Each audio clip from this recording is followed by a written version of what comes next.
ನಮಸ್ಕಾರ. ಆರೋಗ್ಯ ರಹಸ್ಯ ಕಾರ್ಯಕ್ರಮಕ್ಕೆ ಸ್ವಾಗತ. ವಿಶ್ವ ಆರೋಗ್ಯ ಸಂಸ್ಥೆ, ವರ್ಲ್ಡ್ ಹೆಲ್ತ್ ಆರ್ಗನೈಸೇಷನ್ ಇವರ ಪ್ರಕಾರ ಒಬ್ಬ ವ್ಯಕ್ತಿ ಅಂದಾಗ ದೈಹಿಕವಾಗಿ, ಮಾನಸಿಕವಾಗಿ, ಭಾವನಾತ್ಮಕವಾಗಿ, ಆರ್ಥಿಕವಾಗಿ, ಆಧ್ಯಾತ್ಮಿಕವಾಗಿ ಸುಸ್ಥಿರ ಸ್ಥಿತಿಯಲ್ಲಿದ್ದ ಸಂದರ್ಭದಲ್ಲಿ ಆರೋಗ್ಯವಂತ ಬದುಕನ್ನು ಆತ ನಡೆಸ್ತಿದ್ದಾನೆ ಅಂತ ಉಲ್ಲೇಖ ಮಾಡಲಾಗಿದೆ. ಅಂತೆಯೇ ನಾವು ನಮ್ಮನ್ನು ಪರಾಮರ್ಶೆ ಅಥವಾ ಆತ್ಮಾವಲೋಕನ ಮಾಡಿಕೊಂಡ ಸಂದರ್ಭದಲ್ಲಿ ಖಂಡಿತವಾಗ್ಲೂ ಈ ಎಲ್ಲ ಆಯಾಮಗಳಲ್ಲಿ ಮನುಷ್ಯ ಆರೋಗ್ಯವಂತ ಜೀವನವನ್ನು ನಡೆಸ್ತಾ ಇದ್ದಾನ ಅಂತ ನೋಡಿದ್ರೆ ಬಹುತೇಕ ಇಲ್ಲ ಅಂತಲೇ ಹೇಳಬಹುದು. ಆದರೆ ಮನಸ್ಸು ಅನ್ನುವಂಥ ವಿಚಾರಕ್ಕೆ ಬರೋದಾದರೆ ಒಂದು ಸುಂದರವಾದಂಥ ಸಂದೇಶ ಅನ್ನೋದು ಬೇಕಾಗತ್ತೆ. ಮನಸ್ಸು ಇವತ್ತು ಆನಂದವಾಗಿರಬೇಕಾಗತ್ತೆ. ನಾವು ಯಾವಷ್ಟೇ ದುಡಿದ್ರೂ ಕೂಡ ಅಥವಾ ಯಾವುದೇ ರೀತಿಯ ಸಾಧನೆಯನ್ನು ಮಾಡಿದ್ರೂ ಕೂಡ ಆ ಆನಂದ ಅನ್ನೋದಿಲ್ಲ ಅಂತ ಹೇಳಿದ್ರೆ ಯಾವ ಸಾಧನೆ ಮಾಡಿದ್ರೂ ಕೂಡ ಸಾಕಾಗೋದಿಲ್ಲ, ತೃಪ್ತಿ ಅನ್ನೋದಿರೋದಿಲ್ಲ.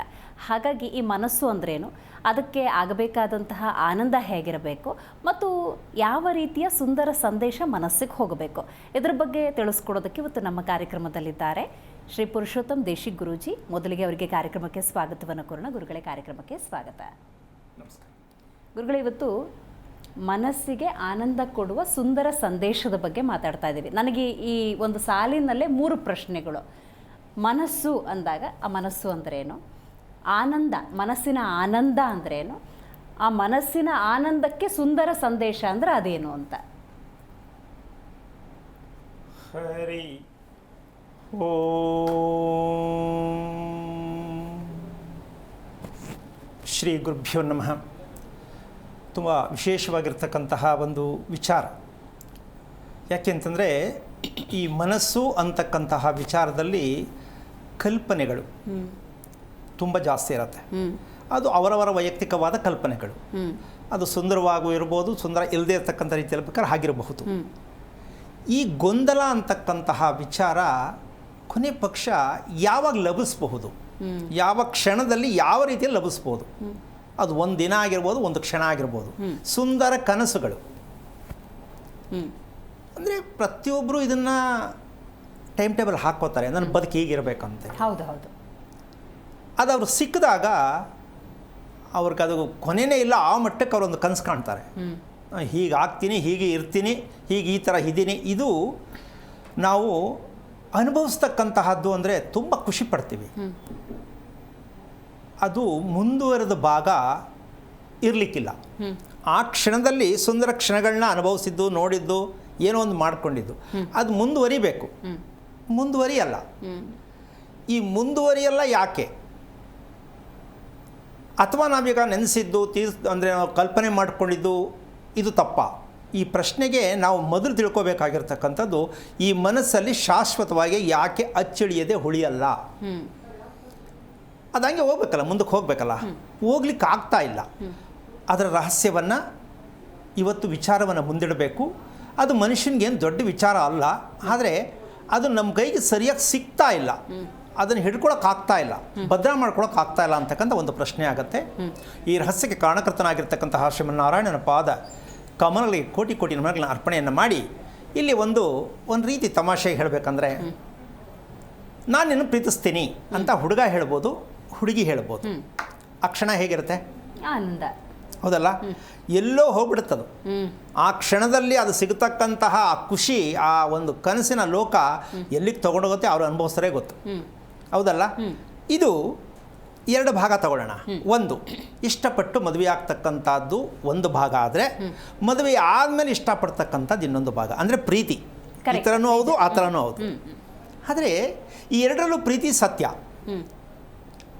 ನಾವು ಶಾಶ್ವತವಾಗಿ ದಂಪತಿಗಳು ಹೀಗೆ ಪ್ರೀತಿಯಿಂದನೇ ಇರಬೇಕು ಅಂತ ಅನ್ಕೋತೀವಿ, ಹೇಳ್ತೀವಿ ಕೂಡ, ಆಶ್ವಾಸನೆ ಕೊಡ್ತೀವಿ ಕೂಡ. ಯಾಕೆ ಉಳಿಯಲ್ಲ? ಅದು ನಿಜ. ಉಳಿಬೇಕಲ್ವಾ? ಯಾಕೆ ಉಳಿತಾ ಇಲ್ಲ? ಯಾಕೆ ಉಳಿದಿಲ್ಲ? ಅದಕ್ಕೆ ಉತ್ತರ ಬೇಕು. ಅಂತೂ ಆಸೆ ಇದೆ, ಶಾಶ್ವತವಾಗಿ ನಮ್ಮ ಹತ್ರ ಉಳ್ಕೊಳ್ಳೇಬೇಕು ಬಿಗಿಯಾಗಿ ಅಂತ ಒಂದು ಹೆಣ್ಣು ತುಂಬ ಪ್ರಯತ್ನ ಮಾಡ್ತಾಳೆ. ದಾಂಪತ್ಯ ಅಂದರೆ ಹೀಗೆ ಇರಬೇಕು ಅಂತ. ಗಂಡು ಅನ್ನೋದಕ್ಕಿಂತ ಹೆಚ್ಚಾಗಿ ಹೆಣ್ಣು ತುಂಬ ಇಷ್ಟಪಡ್ತಕ್ಕಂಥ ಒಂದು ವಿಚಾರ ಆಗಿರುತ್ತದು.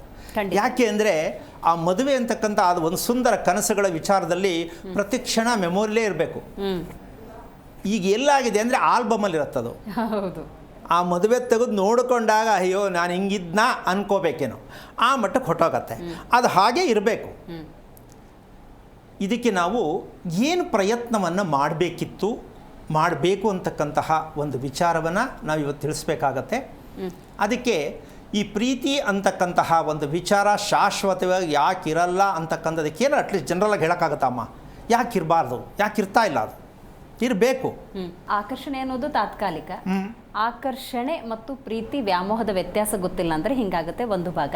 ಎರಡನೇದು ಅತಿಯಾದ್ರ ಅಮೃತನೂ ವಿಷ ಅಂತಾರಲ್ಲ ಗುರುಗಳೇ. ದೂರ ದೂರ ಇದ್ದಾಗ ಆ ಆನಂದನೇ ಬೇರೆ, ಹತ್ತಿರ ಇದ್ದಾಗ ಅವರ ರಿಯಾಲಿಟಿ ಇವ್ರಿಗೆ ಅರ್ಥ ಆಗುತ್ತೆ, ಇವರ ರಿಯಾಲಿಟಿ ಅಂದರೆ ಪ್ಲಸ್ಸು ಮೈನಸ್ಗಳ ಅರ್ಥ ಆದಾಗ ನಾನು ಚೂಸ್ ಮಾಡಿದ್ದು ಇದನ್ನು ಅಥವಾ ನಾನು ಚೂಸ್ ಮಾಡಿದ್ದನ್ನು ಅನ್ನುವಂಥ ಭಾವನೆಗಳೇ ಅತಿಯಾಗಿ ಆಗಿ ನಕಾರಾತ್ಮಕ ಮನಸ್ಸು ಅಂದಾಗ ಬೇಗ ಬಿಳಿ ಹಾಳಲ್ಲಿ ಕಪ್ಪು ಚುಕ್ಕೆ ಹೆಂಗೆ ಕಾಣುತ್ತೋ ಸೊ ಅವರ ನೆಗೆಟಿವಿಟಿ ಯಾವಾಗ ನಾವು ಜಾಸ್ತಿ ನೋಡ್ತಾ ಹೋಗ್ತೀವಿ, ಆಕರ್ಷಣೆ ಅನ್ನೋದು ಕಮ್ಮಿ ಆಗುತ್ತೆ, ಪ್ರೀತಿ ಅನ್ನೋದು ಕಮ್ಮಿ ಆಗ್ತಾ ಹೋಗುತ್ತೆ. ಅದಕ್ಕೊಂದು ಸಣ್ಣ ವಿಚಾರ ಹೇಳ್ತೀನಿ. ಈ ಇಬ್ಬರಲ್ಲಿ ಒಂದೇ ಥರವಾದ ರುಚಿ ಇರಲ್ಲ, ಆದರೆ ಇರಲೂಬಹುದು, ತುಂಬ ಅಪರೂಪ. ಕೆಲವರಿಗೆ ನನ್ನ ಗಂಡ ನನ್ನ ಮುಂದೆನೇ ಇರಬೇಕು ಬಯಸೋದೇ ಸಾಧ್ಯ ತಾನೆ, ತೀರಾ ಸಹಜ ಆಸೆ ಅದು, ಹೌದಲ್ವಾ? ಹೆಂಡತಿ ನನ್ನ ಮುಂದೆನೇ ಇರಬೇಕು ಸಹಜ. ಆದರೆ ಇದು ಎರಡೂ ಒಂದೇ ರುಚಿ ಆದರೆ ಪರವಾಗಿಲ್ಲ. ಹೌದು, ಒಂದು ಸಿಂಗಲ್ ಲೈನ್ ಆಗಿಬಿಟ್ರೆ ಕತೆ ಏನು, ಇಲ್ಲಿ ಸಮಸ್ಯೆ ಆಗೋದು. ಅದು ಯಾಕೆ ಪ್ರಾಪ್ತಿ ಆಗಬೇಕು, ಅದು ಆಸೆ ಅಂತ ಅಂದ್ಕೊಂಡಿರ್ತೀವಿ. ವಯಸ್ಸದು ಆಸೆ ಬೇಕೇ ಬೇಕು, ತಪ್ಪೇನು ಅಂತಕ್ಕಂಥದ್ದು ಕೂಡ ಅಂದ್ಕೊಂಡ್ರೂ ಕೂಡ ಅದು ನಮ್ಮನ್ನು ದಾರಿ ತಪ್ಪಿಸ್ತಾ ಇರುತ್ತೆ. ಯಾಕೆ ಅಂದರೆ ಪ್ರಕ್ರಿಯೆ ಅದು ಆ ಸಂದರ್ಭಗಳು ಒದಗಲ್ಲ, ಅದು ಕಾರಣಾಂತರದಿಂದ ಬೇರೆ ಬೇರೆ ಬೇರೆ ಬೇರೆ ಆಗುತ್ತೆ. ಸಮಯ ಸಿಕ್ಕಲ್ಲ, ನೀನು ಅಂದ್ಕೊಂಡಾಗ ನಡ್ಕೊಳಕ್ಕಾಗಲ್ಲ, ಅಥವಾ ನನ್ನ ಕಮಿಟ್ಮೆಂಟ್ ಈ ಥರ ಇದೆ, ಅದು ಹಲವಾರು ರೀತಿ ಕಾರಣಗಳಿಂದ ಅದನ್ನು ಮುಂದೆ ತಳ್ತಾ ಹೋಗ್ಬೋದು. ಅದು ಮಾನಸಿಕವಾಗಿ ಬೇಜಾರಂತೂ ಇದ್ದೇ ಇರುತ್ತೆ, ಆದರೂ ಒಪ್ಕೊಂಡ್ರೂ ಕೂಡ. ಅಂತೂ ಅಲ್ಲೇನು ಬಂತು, ರುಚಿಯ ಕಲ್ಪನೆಗಳು ಏನು ತಪ್ಪಿತು. ಈ ತಪ್ಪಿದಾಗ ಶುರುವಾಗತ್ತೆ ಸಮಸ್ಯೆಗಳು. ಆಗ ಕೇಳ್ತಾರೆ, ನೀವು ಇಷ್ಟಪಟ್ಟು ಮಾಡ್ಕೊಂಡಿದ್ದು ಅನುಭವಿಸಿ ಇದನ್ನು ಹೇಳ್ತಾರೆ, ಅಥವಾ ನೀವೇ ಮಾಡಿದ್ದು ಅಂತ ಮಕ್ಕಳು ಅಪ್ಪ ಅಮ್ಮನಿಗೂ ಕೇಳ್ಬೋದು. ಈ ಕಡೆಯಿಂದನೂ ಹೌದು, ಆ ಕಡೆಯಿಂದನೂ ಹೌದು. ಸಮಸ್ಯೆ ಯಾಕೆ ಆಗ್ತಾ ಇದೆ ಇಲ್ಲಿ? ಈಗ ನಮ್ಗೆ ನೆಮ್ಮದಿ ಬೇಕು, ನೆಮ್ಮದಿ ಇಲ್ಲ ಅಂದರೆ ಮದುವೆ ಆಗ್ಬೇಕಿತ್ತು, ನನಗೆ ಹಾಗೆ ಇರ್ತಿದ್ದೆ. ಈ ರೀತಿ ಹಲವಾರು ಗೊಂದಲಕ್ಕೆ ನಾವು ಮಾಡ್ಕೊಂಡಿರ್ತಕ್ಕ ತಪ್ಪಾದರೂ ಏನು ಅಂತಕ್ಕಂಥ ವಿಚಾರವನ್ನು ನಾವು ತಿಳ್ಕೊಂಡಾಗ ಇದು ಎಷ್ಟರ ಮಟ್ಟಕ್ಕೆ ನಾವು ಹೋಗ್ತಾ ಇದ್ದೀವಿ ಅಂತಕ್ಕಂಥ ಒಂದು ಲೆಕ್ಕಾಚಾರಕ್ಕೆ ಹೋಗಬೇಕಾಗತ್ತೆ. ಏನಪ್ಪ ಅಂತಂದರೆ, ನಮ್ಮಲ್ಲಿ ಆತ್ಮ ಅಂತ ಒಂದೊಂದು ಇದೆಯಮ್ಮ, ಸತ್ಯ ತಾನೆ? ಈ ಆತ್ಮ ಅವಶ್ಯಕತೆ ಏನು, ನಮಗೆ ಆತ್ಮದ ಕೆಲಸ ಏನು ಅಂತ ಕೇಳಬೇಕಾಗತ್ತೆ ನಾವು. ಆತ್ಮ ಒಪ್ಕೊಂಡಿದ್ದೀವಿ, ಹಾಗಿದ್ದ ಮೇಲೆ ಆತ್ಮಕ್ಕೂ ನಮಗೂ ಲಿಂಕ್ ಏನು ಅಂದರೆ ಆತ್ಮದ ಸಂದೇಶ ಏನು, ಇದನ್ನು ತಿಳ್ಕೊಂಡ್ರೆ ಇದಕ್ಕೆ ಉತ್ತರ ಸಿಗುತ್ತೆ. ಇದನ್ನು ಹೆಸರಿಡುವಾಗಲೂ ನಾವು ತಿಳ್ಕೊಳ್ಳಲ್ಲ. ಮಗುಗೆ ಹೆಸರಿಡ್ತಿದ್ದೀವಲ್ಲ, ಮಗುವಿನ ಅಂದ ಚಂದ ನೋಡಿ ಹೆಸರಿಡೋದು ಒಂದು, ಯಾರೋ ಹೇಳಿದ್ರು ಅಂತ ಹೇಳೋದು ಒಂದು, ಅಥವಾ ದೇವ್ರ ಹೆಸರಿಡೋದು ಅಂತ ಒಂದು, ಏನೋ ಅವ್ರ ಅನುಕೂಲಕ್ಕೆ ತಕ್ಕಂತೆ ಹೆಸರಿಡ್ತಾರೆ. ಅದು ದೇಹಕ್ಕೂ ಅಲ್ಲ, ಮನಸ್ಸಿಗೂ ಅಲ್ಲ. ಯಾವುದು ಆ ಹೆಸರು? ನಾವು ಹೀಗೆ ಬದುಕಿದ್ದೀವಿ, ಹೀಗೆ ಬದುಕ್ತಾ ಇದ್ದೀವಿ, ಎಲ್ಲರಿಗೂ ಹೆಸರು ಹೀಗೆ ಇಡ್ತಾ ಇದ್ದೀವಿ. ಹಾಗಿರಬೇಕಾದ್ರೆ ಹೆಸರನ್ನ ಮಗು ಹೇಗಿಡಬೇಕಿತ್ತು ಅನ್ನೋ ಪ್ರಶ್ನೆ ಬರುತ್ತೆ ಇಲ್ಲಿ. ಯಾವ ಆಧಾರದ ಮೇಲೆ ಮಗುವಿಗೆ ಹೆಸರನ್ನ ಇಡಬೇಕು ಅಂದರೆ ಉತ್ತರ ಅಟ್ಲೀಸ್ಟ್ ಏನಿರ್ಬೋದಮ್ಮ? ನೀನೇ ಕೇಳ್ತೀಯ ಇವಾಗ. ನೀವು ಹಿಂಗೆ ಹೇಳ್ಬಿಟ್ರೆ ಹಾಗಾದರೆ ಮಗು ಹೆಸರು ಇಡೋದು ಯಾವ ರೀತಿ ಇಡಬೇಕಾಗಾದ್ರೆ ಅದಕ್ಕೆ ತಳಹದಿ ಯಾವುದು ಅಂತ ಪ್ರಶ್ನೆ ಬರುತ್ತೆ. ಅಂದಾಜಾಗ ಏನಿರ್ಬೋದು ಅಂತ್ಯಮ್ಮ? ಈಗ ಒಂದು ಮಗುವಿಗೆ ಆ ಹೆಸರು ಹಿಡಿದು ಕರೆದಾಗ ನಾನು ಆಗ ಹೇಳಿದಂಥ 5 ಆಯಾಮಗಳಲ್ಲಿ ಆತನಿಗೆ ಸ್ಫೂರ್ತಿ ಆಗುವಂಥ ಹೆಸರಿದ್ರೆ ಓಕೆ. ಕೆಲವೊಂದು ಹೆಸರುಗಳು ಆತನನ್ನು ನೆಗೆಟಿವಿಟಿ ಹತ್ರ ತಗೊಂಡು ಹೋಗ್ಬೋದು. ಆ ಅರಿವಿಲ್ಲದೆ ಇವತ್ತು ಹೆಸರಿಡ್ತಿದ್ದಾರೆ ಅಂತ ಹೇಳ್ಬೋದೇನೋ. ಅಂತೂ ಅರಿವು ಸ್ವಲ್ಪ ನಮ್ಮಲ್ಲಿ ಡೌಟ್ ಇದೆ ಅಂತ ಗೊತ್ತಾಯ್ತು. ಈಗ ಆತ್ಮದ ರಹಸ್ಯ ಏನಂದರೆ, ಹುಟ್ಟು ಸಾವಿನ ಮೂಲ ತತ್ವವನ್ನು ತೋರಿಸ್ತಕ್ಕಂಥದ್ದೇ ಆತ್ಮ. ಹುಟ್ಟು ಸಾವಿನ ಮೂಲ ತತ್ವ ಎಲ್ಲೂ ಇಲ್ಲಿ ಸಿಗಲ್ಲ ನಮಗೆ. ನಮ್ಮ ಆತ್ಮ ಅದನ್ನು ಪ್ರತಿಬಿಂಬಿಸುತ್ತೆ. ಹುಟ್ಟು ಸಾವಿನ ಮೂಲ ಯಾರ ಕಾಲೂ ಹೇಳೋಕ್ಕಾಗಲ್ಲ, ಆದರೆ ಆತ್ಮದಲ್ಲಿ ಅದಿರುತ್ತೆ. ಅದಕ್ಕೆ ದೈವಿಕವಾದ ಒಂದು ಶಕ್ತಿ ಕೊಟ್ಟಿರ್ತಕ್ಕಂಥ ಆತ್ಮ ಅನ್ನೋದು ದೇವರು ಅಂತ ಕೊಂಡ್ಕೊಂಡಿದ್ದೀವಿ. ಈಗ ಆ ಮಗುವಿಗೆ ಯಾರದ್ದೋ ಒತ್ತಾಯ, ಯಾರದ್ದೋ ಪ್ರೀತಿ ಅನ್ನೋದಕ್ಕಿಂತ ಹೆಚ್ಚಾಗಿ ಆ ಹುಡುಗನಿಗೆ, ಮಗುವಿಗೆ, ಮಗಳಾಗಲಿ ಮಗ ಆಗಲಿ, ಅದರ ವಿವರಣೆ ಅಂದರೆ ಆರೋಗ್ಯ ಸ್ಥಿತಿ, ಮಗುವಿನ ಆರೋಗ್ಯ ಸ್ಥಿತಿ, ಮಗು ನಡ್ಕೊಳ್ಳೋ ರೀತಿ ನೀತಿಗಳು, ಅದರ ಗುಣ, ಅದರ ಸ್ವಭಾವ, ಇದನ್ನು ಅರ್ಥ ಮಾಡ್ಕೊಳ್ಳೋದಾದರೆ ಅದು ಆತ್ಮದ ಮೂಲಕವಾಗಿ ಪ್ರವೇಶ ಆಗತ್ತೆ. ಆವಾಗ ಅದಕ್ಕೆ ಹೆಸರಿಡ್ತಕ್ಕಂಥದ್ದು ಸೂಕ್ತವಾದದ್ದು. ಈ ರೀತಿ ನಾಮಕರಣ ಮಾಡಬೇಕಾದ್ರೆ ಮಗುಗೆ 8 ವರ್ಷವರೆಗೂ ಕಾಯಬೇಕು. ಮಗು ಹೆಸರು ನಿಖರವಾಗಿ ಇದೆ ಅನ್ಬೇಕಾದ್ರೆ ಮಗುವಿನಲ್ಲಿರ್ತಕ್ಕಂಥ ಎಲ್ಲ ಬದಲಾವಣೆಗಳು ಗೊತ್ತಾಗಬೇಕು. ಅದಕ್ಕನುಸಾರವಾಗಿ ಆರೋಗ್ಯ ಸ್ಥಿತಿ, ಮನಸ್ಥಿತಿ ಎಲ್ಲವೂ ಗೊತ್ತಾಗತ್ತೆ. ಯಾಕೆ ಮಾಡಬಾರ್ದು? ಯಾಕೆ ಆಗಿಲ್ಲ ಅಂತ ಪ್ರಶ್ನೆ. ಅಲ್ಲಿ ತನಕ ಅವನದೊಂದು ಐಡೆಂಟಿಟಿ ಅಥವಾ ಗುರುತು ಹೇಗೆ ಗುರುಗಳೇ? ಅಂದರೆ 8 ವರ್ಷದ ತನಕ ಅದಕ್ಕೋಸ್ಕರವಾಗಿ ಒಂದು ವಿಚಾರ ಇದೆ. ನಾಮಕರಣಗಳಲ್ಲಿ 7, ಒಂದು ನಾಮಕರಣ ಮಗುಗಿಲ್ಲ, 7 ನಾಮಕರಣ ಮಾಡಬೇಕು. ಅದು ಒಂದು ಮಾಸನಾಮ. ಆ ತಿಂಗಳಲ್ಲಿ ಪೌರ್ಣಮಿ ಯಾವುದಾಗಿರುತ್ತೋ ಆ ಪೌರ್ಣಮಿಯ ನಕ್ಷತ್ರ ಏನಿರುತ್ತೋ ಅದು ಅವ್ರ ವಂಶದ ಕೋಡದು. ಆ ತಿಂಗಳಲ್ಲಿ ಬರ್ತಕ್ಕಂತಹ ಪೌರ್ಣಮಿ ಆ ನಕ್ಷತ್ರನೇ ಆ ಮಗುವಿನ ಐಡೆಂಟಿ. ಇದು ಇಲ್ವೇ ಇಲ್ಲ, ಗೊತ್ತಿಲ್ವೋ ಇಡ್ತಾ ಇಲ್ವೋ ಗೊತ್ತಿಲ್ಲ. ಮಾಸನಾಮ ಅಂದ್ರೆ ಎಷ್ಟು ಜನ ಗೊತ್ತೇ ಇಲ್ಲ. ಹೌದು. ಇದು ಆದಮೇಲೆ ದೇವರ ಹೆಸರು, ದೇವ್ರಿಗೋಸ್ಕರ ಇಡ್ತಾರೆ, ಹಿರಿಯರ ಹೆಸರು ಇಡ್ತಾರೆ, ನದಿ ಹೆಸರು ಇಡ್ತಾರೆ. ಇದರ ಈ ರೀತಿ 7 ನಾಮಕರಣ ಆಗಬೇಕು. ಸೊ ಸದ್ಯಕ್ಕೆ ಅದಷ್ಟೊಂದು ಹೇಳ್ಕೊಳ್ಳೋದು ಕಷ್ಟ ಆಗ್ತದೆ. ಸದ್ಯಕ್ಕೆ ಇವಾಗ ನಾಮಕರಣ ಅಂತಕ್ಕಂಥದ್ದು ನೀವು ಕೇಳಿದ ಪ್ರಶ್ನೆ ಅಮ್ಮ, ಮಾಸನಾಮವನ್ನು ಕೊಡ್ತಕ್ಕಂಥದ್ದು ಐಡೆಂಟಿ ಕೊಟ್ಕೋಬೋದು. ಅದು ಜೀವನದಲ್ಲಿ ಬೇಕೇ ಬೇಕು. ಯಾಕೆ ಬೇಕು ಅಂದರೆ ನಾಳೆ ಮಗು ದೊಡ್ಡವರು ಆದ ಮೇಲೆ, ಮಗಳೋ ಮಗನೋ ಆದ ಮೇಲೆ ಜನ್ಮನಾಮ ಬರುತ್ತೆ 7 ರಿಂದ 8 ವರ್ಷಕ್ಕೆ ಕರೆಕ್ಟ್ ಇಟ್ಬೇಕಾದ್ರೆ. ಈ ಎರಡನ್ನೂ ಅವ್ರಿಗೆ ಆಪ್ಷನ್ ಕೊಡೋದು. ಇದನ್ನಾರು ತಗೋ, ಅದನ್ನಾರು ತಗೋ. ಆ ಮಗು ಮುಂದೆ ಅನುಭವಿಸಬಾರ್ದು, ನನ್ನ ಹೆಸರು ಸರಿ ಇಲ್ವಂತೆ, ನನಗೆ ಈ ಥರ ಹೆಸರು ಇಟ್ಬಿಟ್ರಂತೆ. ಮದುವೆ ಆಗೋವರೆಗೂ ಈ ರಾಮಾಯಣ ತಪ್ಪಲ್ಲ. ಅಲ್ಲೂ ಹೆಸರು ಕಿತ್ತಾಕೇನೋ ಮ್ಯಾಚಿಂಗ್ ಮಾಡಿ ಹೆಸರು ಮಾಡಿಬಿಡ್ತಾರೆ, ಮದುವೆ ಮಾಡಿಬಿಡ್ತಾರೆ. ಸೊ ಈ ಸಮಸ್ಯೆ ಆಗಬಾರ್ದು ಅಂದರೆ ಮಾಸನಾಮ ಜನ್ಮನಾಮ ಎರಡನ್ನ ನಾವು ನಾಮಕರಣ ಮಾಡ್ತಕ್ಕಂಥ ರೀತಿ ನೀತಿ ನಾವು ಮಕ್ಕಳಿಗೆ ಭವಿಷ್ಯ ಕೊಡುವ ರೀತಿಯಲ್ಲಿ ಮತ್ತು ಮಕ್ಕಳಿಗೆ ಆಸ್ತಿಯನ್ನು ನಾವು ಕೊಟ್ಟು ಅಂತಕ್ಕಂಥ ಒಂದು ತೃಪ್ತಿ ನಮಗಾಗತ್ತೆ ಈ ರೀತಿ ಮಾಡಿದ್ರೆ. ಅದರಲ್ಲಿ ಸ್ಕೂಲ್ಗೆ ಹೇಳ್ದಂಗೆ ಸ್ಕೂಲ್ಗೆ ಸೇರ್ಸೋಕ್ಕೆ ಇನ್ನೊಂದಕ್ಕೆ ಆ ಲೆಕ್ಕಾಚಾರಕ್ಕೆ ಮಾಸನಾಮವನ್ನೇ ಮಾಡಬಹುದು. ಇದು ಇರ್ತಕ್ಕಂಥ ವಿಚಾರ. ಅಲ್ಲಿ ನಾವು ದಾರಿ ತಪ್ಪಿದ್ದೀವಿ, ಆ ಮಗುನ ಗುರ್ಸೋಕ್ಕೆ ದಾರಿ ತಪ್ಪಿದ್ದೀವಿ. ಈಗ ಆ ಮಗು ಮುಂದೆ 8 ವರ್ಷ ಆದ ಮೇಲೆ ಅದು ತನ್ನ ಬುದ್ಧಿಶಕ್ತಿಯನ್ನು ಪ್ರಾಪಂಚಿಕದ ಮೇಲೆ ಅಳವಡಿಸ್ಕೊಳುತ್ತೆ. ನಾನು ಏನು ಮಾಡಬೇಕು, ಯಾವುದನ್ನು ಕೇಳಬೇಕು, ಯಾವುದನ್ನು ಕೇಳಬಾರ್ದು ಅಂತ ಅಳಿಸ್ಕೊಳುತ್ತೆ. ಆ ಮಗುಗವಾಗ ವಿದ್ಯೆ ಅಂತಕ್ಕಂಥದ್ದು ಒಂದು ಜಾಗ ಬಿಟ್ಟರೆ ಮಿಕ್ಕದ್ದು ಯಾವುದು ಅರ್ಥ ಆಗಲ್ಲ. ನಾನು ಏನು ಆಗಿದ್ದೀನಿ, ನಾನು ಏನು ಆಗ್ತಾಯಿನಿ ಅಂತ ಅರ್ಥ ಆಗಿರಲ್ಲ. ಅದಕ್ಕೋಸ್ಕರವಾಗಿ ಅದಕ್ಕೆ ದ್ವಿಜ ಅಂತಡೆ, ಅಂದರೆ ಮಗುವಿಗೆ 2 ಸಲ ಹುಟ್ಟಬೇಕು ಅಂತ ಹೇಳುತ್ತೆ. ಒಂದು ತಾಯಿ ಗರ್ಭದಲ್ಲಿ ಹುಟ್ಟತಕ್ಕಂಥದ್ದು, ಎರಡನೇದು ಮಗುವಿಗೆ ಬುದ್ಧಿ ಬಂದಾಗ ಉಸಿರಾಡದ ಪ್ರಕ್ರಿಯೆಯನ್ನು, ಅದಕ್ಕೆ ಬ್ರಾಹ್ಮಣತ್ವ ಲೆಕ್ಕದಲ್ಲಿ ಸಂಧ್ಯಾ ವಂದನೆ ಅಂತಕ್ಕಂಥದ್ದು, ಪ್ರಾರ್ಥನೆ ಅಂತಕ್ಕಂಥದ್ದು ಇದೆಲ್ಲ ಹೇಳ್ತಾರೆ. ಸೊ ಎಲ್ಲರೂ ಒಟ್ಟಾರೆಯಾಗಿ ಮಾಡಬೇಕಾಗಿರ್ತಕ್ಕಂಥ ಲೆಕ್ಕಾಚಾರ ಮಗುವಿನ ಉಸಿರಾಟವನ್ನು ಪಕ್ಕ ಮಗುಗೆ ತೋರಿಸ್ಕೊಡ್ಬೇಕು. ಇದು ಬ್ರಹ್ಮಜ್ಞಾನ ಅಂತಾರೆ. ನಾವೇನು ಮಾಡ್ತೀವಿ ಅಂದರೆ ಪುರೋಹಿತರು ಕರೆಸಿ ಮಗುಗೆ ಒಳ್ಳೆ ಗ್ರ್ಯಾಂಡಾಗಿ ಫಂಕ್ಷನ್ ಮಾಡಿ ಜನಗಳು ಕರೆಸಿ ಊಟ ಹಾಕಿಸಿ ಬ್ರಹ್ಮಜ್ಞಾನ ಮಾಡಿಸ್ತಾ ಇವತ್ತು ನಮ್ಮ ಮಗುಗೆ ಅಂತ ಅನ್ಕೋತಾ ಇದ್ದೀವಿ. ಬ್ರಹ್ಮೋಪದೇಶ. ಬ್ರಹ್ಮಜ್ಞಾನ ಬ್ರಹ್ಮೋಪದೇಶ ಏನೋ ಅಂತ ಹೇಳ್ತಾರೆ. ಅದು ಪುರೋಹಿತರಿಗೆ ಮಾತ್ರ ಆಗೋದೇ ಹೊರತು ಮಗುವಂತೂ ಆಗಲ್ಲ. ಯಾಕೆನವ್ರು ಮಂತ್ರ ಹೇಳಿದ್ರು, ಏನು ಮಾಡ್ಬೇಕು ಮಾಡಿದ್ರು, ಹೋದ್ರು, ಮಗುವಂತೂ ಚೇಂಜ್ ಆಗಲಿಲ್ಲ. ಸೊ ಅಲ್ಲೂ ಸೋತೋ ನಾವು, ಅಲ್ಲೂ ಅರ್ಥವಿಲ್ಲ. ಅಂದರೆ ಫಂಕ್ಷನ್ ಮಾಡೋದು ತಪ್ಪು ಅಂತ ಹೇಳ್ತಿಲ್ಲ, ಮಗುಗೆ ಉಪಯೋಗ ಏನಾಯ್ತಲ್ಲಿ, ಅದರ ಉಸಿರಾಟವ ಕ್ರಮವನ್ನು ತೋರಿಸ್ಬೇಕಾಗಿದ್ದಂಥ ಸತ್ಯವಾದ ವಿಚಾರದಲ್ಲಿ ಉಸಿರಾಟನೇ ಚೆನ್ನಾಗಿಲ್ಲ ಅಂದರೆ ಮಗು ಮುಂದೆ ಆರೋಗ್ಯ ಹೇಗಿರುತ್ತೆ, ಹೇಳೋದು ಮಾತು ಕೇಳೋದು ಹೆಂಗಿರುತ್ತೆ, ಮಗು ಜೀವನ ಎಷ್ಟು ಚೆನ್ನಾಗಿರುತ್ತೆ. ಇದನ್ನು ಗಮನಿಸ್ಬೇಕಾ ಬೇಡ ಅಂತಮ್ಮ ತಂದೆ ತಾಯಿಗಳು ಮಾಡ್ಬೋದಲ್ಲ. ಸೊ ಅಲ್ಲಿ ಇದನ್ನು ದೇಹದಲ್ಲಿ ಇರತಕ್ಕಂತಹ ಒಂದು ಧರ್ಮ, ಇದನ್ನು ದೇಹ ಧರ್ಮ ಅಂತಾರೆ. ಮದುವೆ ಆಗೋವರೆಗೂ ಮಗುವಿಗೆ ದೇಹ ಧರ್ಮ ಆಗಬೇಕು. ಈ ದೇಹ ಧರ್ಮ ಅಂತಕ್ಕಂಥ ಅರ್ಥ ಏನು ಅಂತಕ್ಕಂಥ ಒಂದು ವಿಚಾರಕ್ಕೆ ಅದಕ್ಕೇನು ಮಂತ್ರ ಹೇಳ್ಕೊಡೋದಾ, ಇನ್ನೊಂದು ಹೇಳ್ಕೊಡೋದಾ, ಪೂಜೆ ಕಳಿಸೋದಾ, ಏನು ಮಾಡೋದು ಅಂತಕ್ಕಂಥದ್ದು ಅಲ್ಲಿ ಸಾಕಷ್ಟು ಗೊಂದಲ ಆಗ್ತಕ್ಕಂಥ ಬರುತ್ತೆ. ಇದ್ಯಾವುದೂ ಅಲ್ಲ. ಇದನ್ನು ಲೌಕಿಕವಾಗಿರ್ತಕ್ಕಂಥ ಮಂತ್ರ.